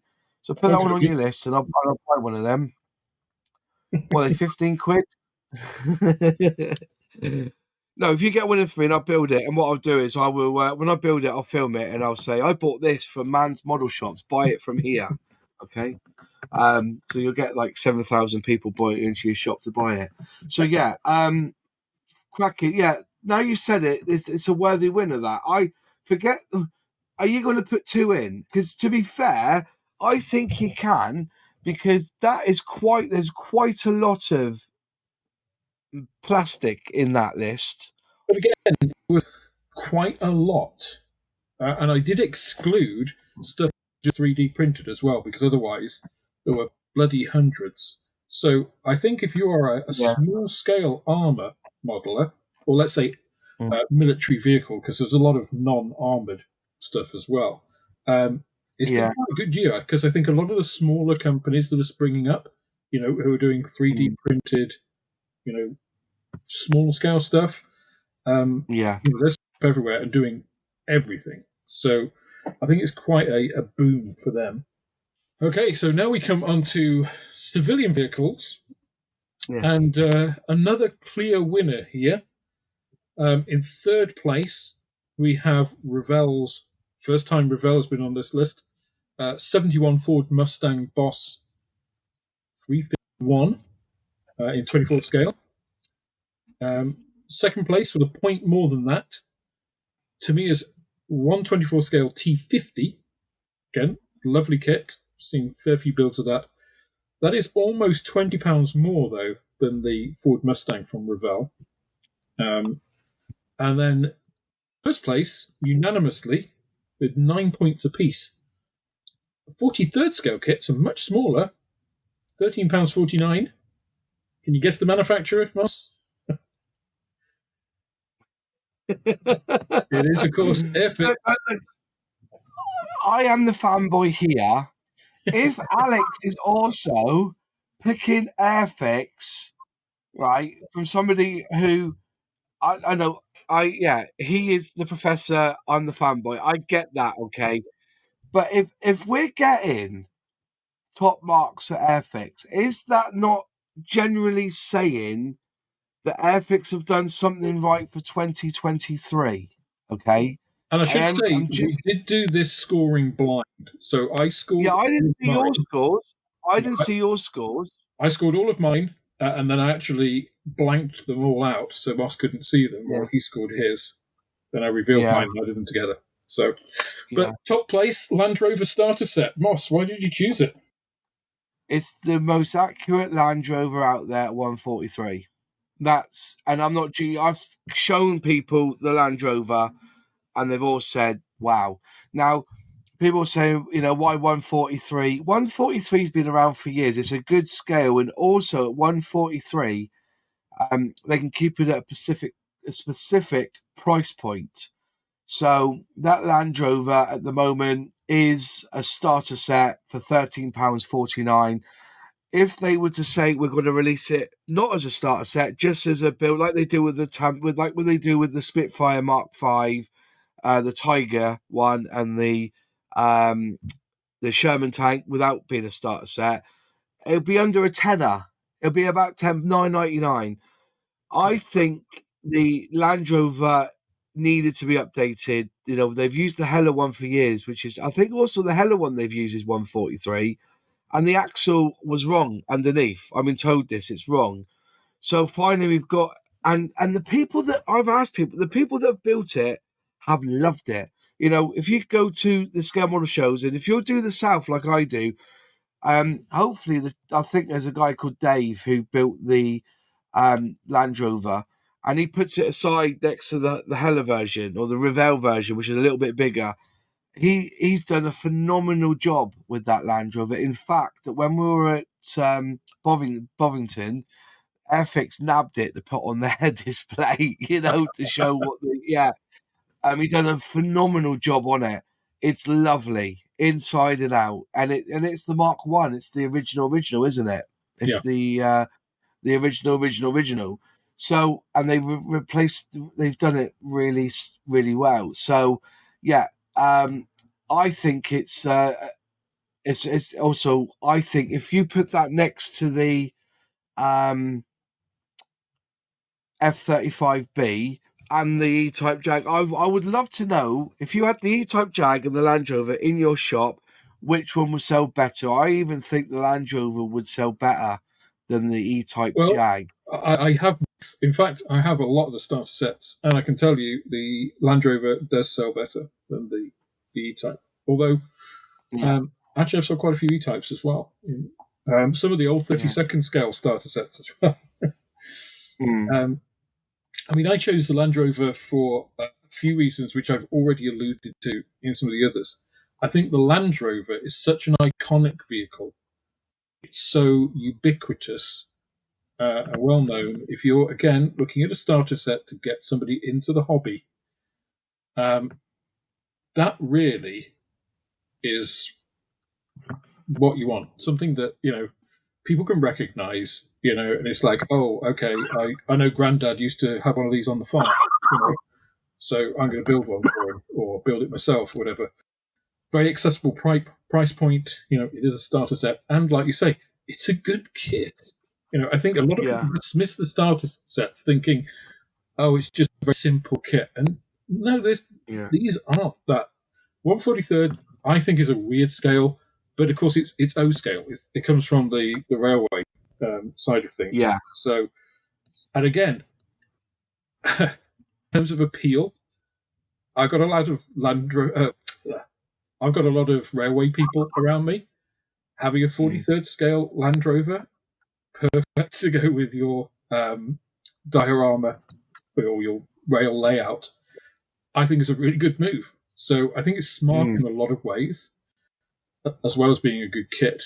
That's not to say that the other was quite a lot to choose from here, but Yeah. there's the Meng model Audi, the R8, Tamiya T50, Yeah. The 53.99, both of those kits, which I think is Yeah. it's a lot of money, right? And a 24 scale car isn't that big, really. Not not when you compare it to, say, a piece of armor.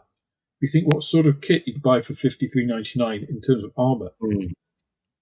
It is more than you're getting in a 24 scale car.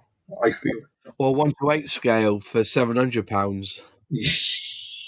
Yeah, well, some people are insane. What can I say? Yeah, I know. Yeah, I know. I didn't buy it.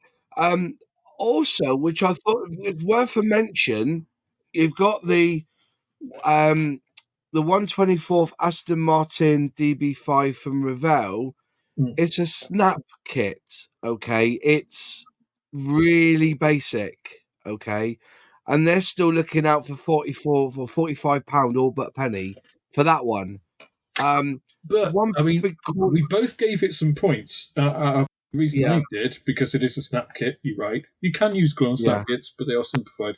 mm, It's several things, right? It's the Goldfinger Association, so it is like the James Bond thing. So again, it makes it mm, accessible in that way. Although how known Goldfinger is now, I'm not sure. But for a yeah, certain age of people, I guess it is. It's also a gift set. It comes with other bits in there as well. So yeah, it's not just you're getting just the kit. So I don't think it's actually that. If you look at the price of their Ford Mustang, which is 35, mm, you're not quite spending another tenner, and you're getting. I think you get like a little booklet in with it as well. I can't mm, remember, but you get the paints, the brush, and everything. I didn't think that was too bad, you know. mm. Which is why I gave it. But yeah, only 2 points. But But again, the other one that got me, you can't get it in this country. I've looked. mm, Is that Hasegawa Nissan Fairlady Z? yeah, £15 if you knock it from yen back to the English pounds. yeah. But once For a imported, it'd 124, be twice that. would it really? If you At got it least, yeah. over here, If you look at right? other Hobby Link Japan stuff, Yeah, and then look at that is available here, and look at the price in yen, and then the UK prices. Generally, it's just over 200%. right. So I would Okay. expect that to be at least 35 quid. Where did Interestingly, I buy? one of the only Hasegawa new releases this year. That one. Yeah. Is it There were, Plaza Japan's another one, isn't it? Plaza Japan's another one to go buying Japan stuff off. yeah. I mean, if you look at their Honda, they got a bike there, the Honda VT250F. That's £35.42. That is available here, so that gives you an idea. Because generally they're similar prices. So Yeah. there were some interesting ones there as well. Academy, Mm. Kia Brisa. It's just like Kia Brisa, really? I mean, I know they're a Korean company, but really, the people build Mm. that? It's such an ugly car. Mm. And then the Meng McLaren, the MP4, £153. It is 112 scale, but Mm. you know, Yeah. It's a but lot. It's a lot. but a surprising amount of civilian vehicles, I thought, this year. And that Mm. doesn't, again, look at any of the stuff like Racing 43. These little companies in Europe are producing dozens and dozens of different 143rd scale racing cars and stuff. So Right, so the next one, is it my turn or your turn? It's my It's turn, your isn't it? turn with your favourite of ships. Yeah. And it looks like we have a winner, which isn't Airfix this time. And that's because Airfix don't release ships. So, in third place, we have a joint third place. Do we? Yeah, we have a joint third place. Was Trumpeter and the USS Midway. It looks beautiful. But 1 to 350 of scale, I need to buy a garage or build a garage to do that, surely. 1 to 350 of scale. And it's over £200. It probably cost you 30 quid in postage, you know? And the Yeah. other one was and the reason, was, then ICM brought out a U-boat type Mosh Mhm. in 176 ago. I am surprised you didn't put this one, was it? Because I would have. This one's ICM. This one was released this year.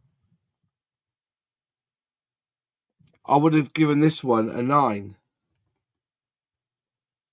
Oh, the 144. Well, the reason I didn't put it in was because of some of your feedback, Moss, Oh, is that right? with the smooth hull, etc. And it's Yeah. one Yeah. one one four four scale. Yeah, no, the smooth hull is one. Is it? Oh, is it not? Oh, okay. Well, it's 144. Yeah, I will confess. Um, yeah, the disappointment was the hull was smooth when they've got lines for the wooden panel or the wooden deck on it. So I was bitten. The picture shows that. So, but I would have still rated it high because, to be fair on you, ICM plastic is very nice. It is, yeah. Um, and you look at that, so 140, 144. I would have, given that at least a second place. You know, it's the ICM. I get the Trumpeter Midway. It is a beautiful kit. That USS Midway is a beautiful kit, but this would have been up there as at least a second place for me. We both picked the same. We went for the Japanese defense ship, didn't we? But yeah, for us that was it. Look at that. It's lovely. But yeah, that wasn't on the list. So fair enough on that. I take your point. I did criticise the fact that it was a smooth and not a ribbed hull. I get that. But yeah, I would have given that as a bit of a, you know. But as you said, we've got to pick and choose on these on this quiz, haven't we, to make it fit? So, but yeah, going by that, and then so second place was the ICM U boat. Well, I didn't give that any points, just because it's 16 It's a quid. submarine. Bloody hell, that's cheap. Submarine, and 22 halves stuck together, isn't it? Well, it's not, because it's 72nd scale. It actually has an interior, can you believe it? Even though it's a little one-man submarine. Um, and because it's like the hull and then the two torpedoes on the outside, you have at least 6 pieces. Yeah. Really? Yeah. Okay. So it's an interior as well, does it? It has the little. I mean, my God, you would have not got me in one of those things because it is a steel coffin. Honestly, there's no room to Mm, move in it. You basically sat there with your little control column. Your head is in yeah, this little bubble, and yeah. that's it. And if anything happened, you wouldn't get out, and they didn't. They weren't a success. I think a lot of people died. I'm a bit pissed off with that because that's one. How is that? Yeah, okay, I'll get it. Right, ignore me. I just saw one on there now. This one here, and I was wondering why is that 9.99? It's the same bloody boat, but no, it's the 1 to 350th scale version of this boat. So it's only 9.99. So yeah, Don't worry okay. about that. It'll be That half will. that. It'll be half this. Yeah, that would have been a nightmare. So that's why I thought I'd get ripped off then at 21. I paid 21 quid for that. So for this one. But yeah. So in first place, we basically, which was the second placer for both of us, wasn't it? Yeah. Was the Tamiya JMSDF defense ship, the Mogima. Is it Mogima? Is that how you say it? Mogami. Mogami. That's better. I don't know. That's Um, just trying Japanese. yeah. To be fair, it's not out of place next to HMS Defender. You know I the I thought the same thing. Yeah. yeah, which I have got here somewhere in my stash. Ready to build. I've been on Defender, by the way. It's phenomenal. It's a beaut. Oh, honestly, it's the most ugliest ship inside because there's just no finishing. Every wire's exposed. Every pipe is exposed.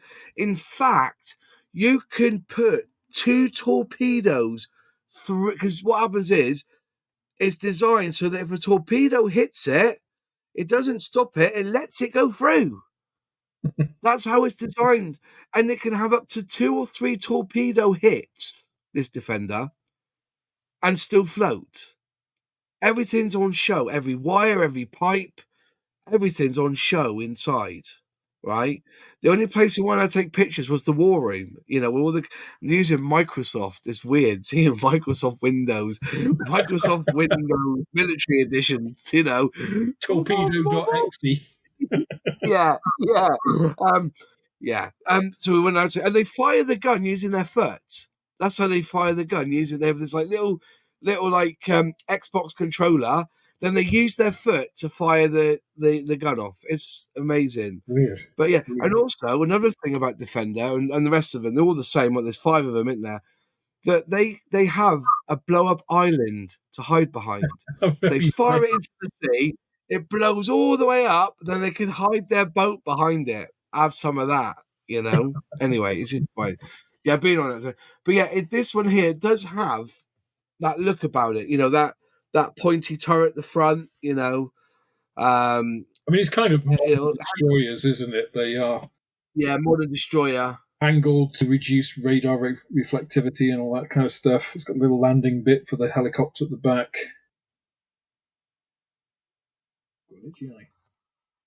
Yeah, I wouldn't mind having a go at building that. You know, it's only 1 to 700 as well. So yeah, but it's got a nice look to it, hasn't it? You know, so yeah, that's rigging on the rigging. Yeah, not having any of that. So anyway, on to our last one because it's 10:30. Yeah. On to our last one, which is you, I think. Yeah, it's a nice, easy, straightforward win. In fact, our scores were almost identical for these, which I thought was quite amusing. So in third, we've got the Space 1999 Moon Buggy in 1/24 scale from NPC. Would you believe? Sir, put my hand up here, sir. Yes. That can't be a new tooling. Why not? I've seen that before. No. NPC are doing new toolings of all the old crap that they used to do. So they've done this. Oh, they're retooling. Yeah. Have they? Yeah. So they did it with the Eagle in both 1/72 and 1/48 scale, Space 99. I mean, their new tooling is better than their old tooling. It's not really 2020's tooling, if you know what I mean. It's still NPC. That does interest me because I remember seeing that's a 1960s thing. Then it is a new tool, but they are quite expensive. I mean, £43 for that. We've just been talking about 1/24 scale cars for 35, so it is a bit of a premium. But then second place, the AMT, another old American brand.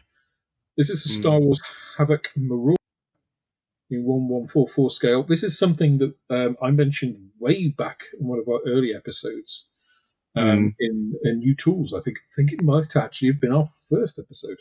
£40 though. But we've both gone for our 9 points. 1/24 scale from Ravel. Even more expensive, $52.65, is the Mandalorian N1 Starfighter. And we got to see this at IPMS Scale Model World, didn't we? Yeah. It has been released now, hasn't it? It has, yeah. I got them in the shop. Yeah. It's glorious, isn't it? It is. You know, It's a really nice kit. it is. You know, it's yeah. You look at it and you think, wow, and yeah, it's got its own little dome there for. Is it the Grogu, whatever he's called, You can or either have the astromech droid or Grogu. yeah, To me, though, it's frustrating. Revell are frustrating because this just shows they can do it. They can still do it if they want to. Um, they're just not. mm, So, yeah, I just wish they would do more of this rather than all rehashing the old crap of yesteryear and putting in a new yeah. box. You know. And also, And I think their box is sorted. They have the worst boxes in the industry. End opening crap. Rant over. they're doing it all wrong, right? This is the trouble. Like Airfix realised that they were pissing people off, reboxing old shit as starter sets and gift sets. We all know that. They knew that. And then they said, well, if people still want the nostalgia of these old kits, let's give it to them. But we got to tell them. And actually, Vintage Classic is classed as its own brand on its own. You know, and it'll only be another 10 years, and then you'll have some of the it's everything that was done pre Hornby. That's the issue. So 2006 and before, but they haven't put anything like in the 2000s in that range yet. For instance, the TSR2 that they built should really be a vintage classic. Because even though it was tooled before the merge, before the takeover, and released after the takeover, so in theory that one should be a vintage classic now. They need to release it anyway, the bastards. Just get it back. I want one, and I'm reluctant to spend 60 quid on a TSR2 that people want at trade shows. I sold one in the shop the other day. How much you sell it for? More than that. 48 scale. 48 scale. Yeah, 48 scale is around 60, 70 quid. That's what I'm saying about that Rockwell B1B that I picked up. You know, I could have had that for 100 quid. I got it for 50 or 60. You know, but yeah, clear winner there. The man, it's definitely clear. I noticed how close we were actually because we gave the Star Wars Marauder 5 points second place. And the only two difference was that I gave the Moon Buggy 1 because I thought that was I've seen that before. It's definitely been done before. Yeah, by NPC. But they did it way back. I can't find it on ScaleMates now, but we'll have a look at that later. Try and find the original tooling of that. But yeah, an NPC, yeah, they're a hit and miss anyway. You know, I'm judging on brands as well, like on this. So I'll tell you what, though, the one that you gave 2 to and I gave 1 to, the AMP North American LRV, that's an interesting looking thing, isn't it? It looks very looking, yeah. I reckon it's the experimental warhead. It never took flight though, did it? No, it didn't. But no, it would look cool if it did. Yeah. It wouldn't surprise me if it was that they based the Enterprise on that front end. Well, that conveniently, Moss, leaves us with 10 finalists. Yeah. What I was thinking is we should put up polls on each of our channels for 5 each and then compare at the end of 2023 to see who wins. What do you think? Yeah. I would, I'd be interested in that.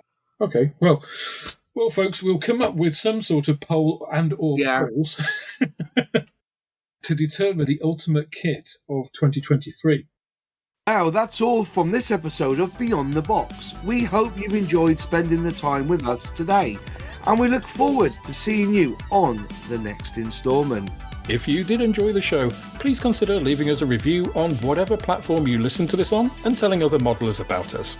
If you'd like to see more from us and our modelling, please check out our YouTube channels of Man's Model Moments and Mos 6510 models. Just search for them on YouTube. All the details are in the show notes, so until next time, Goodbye.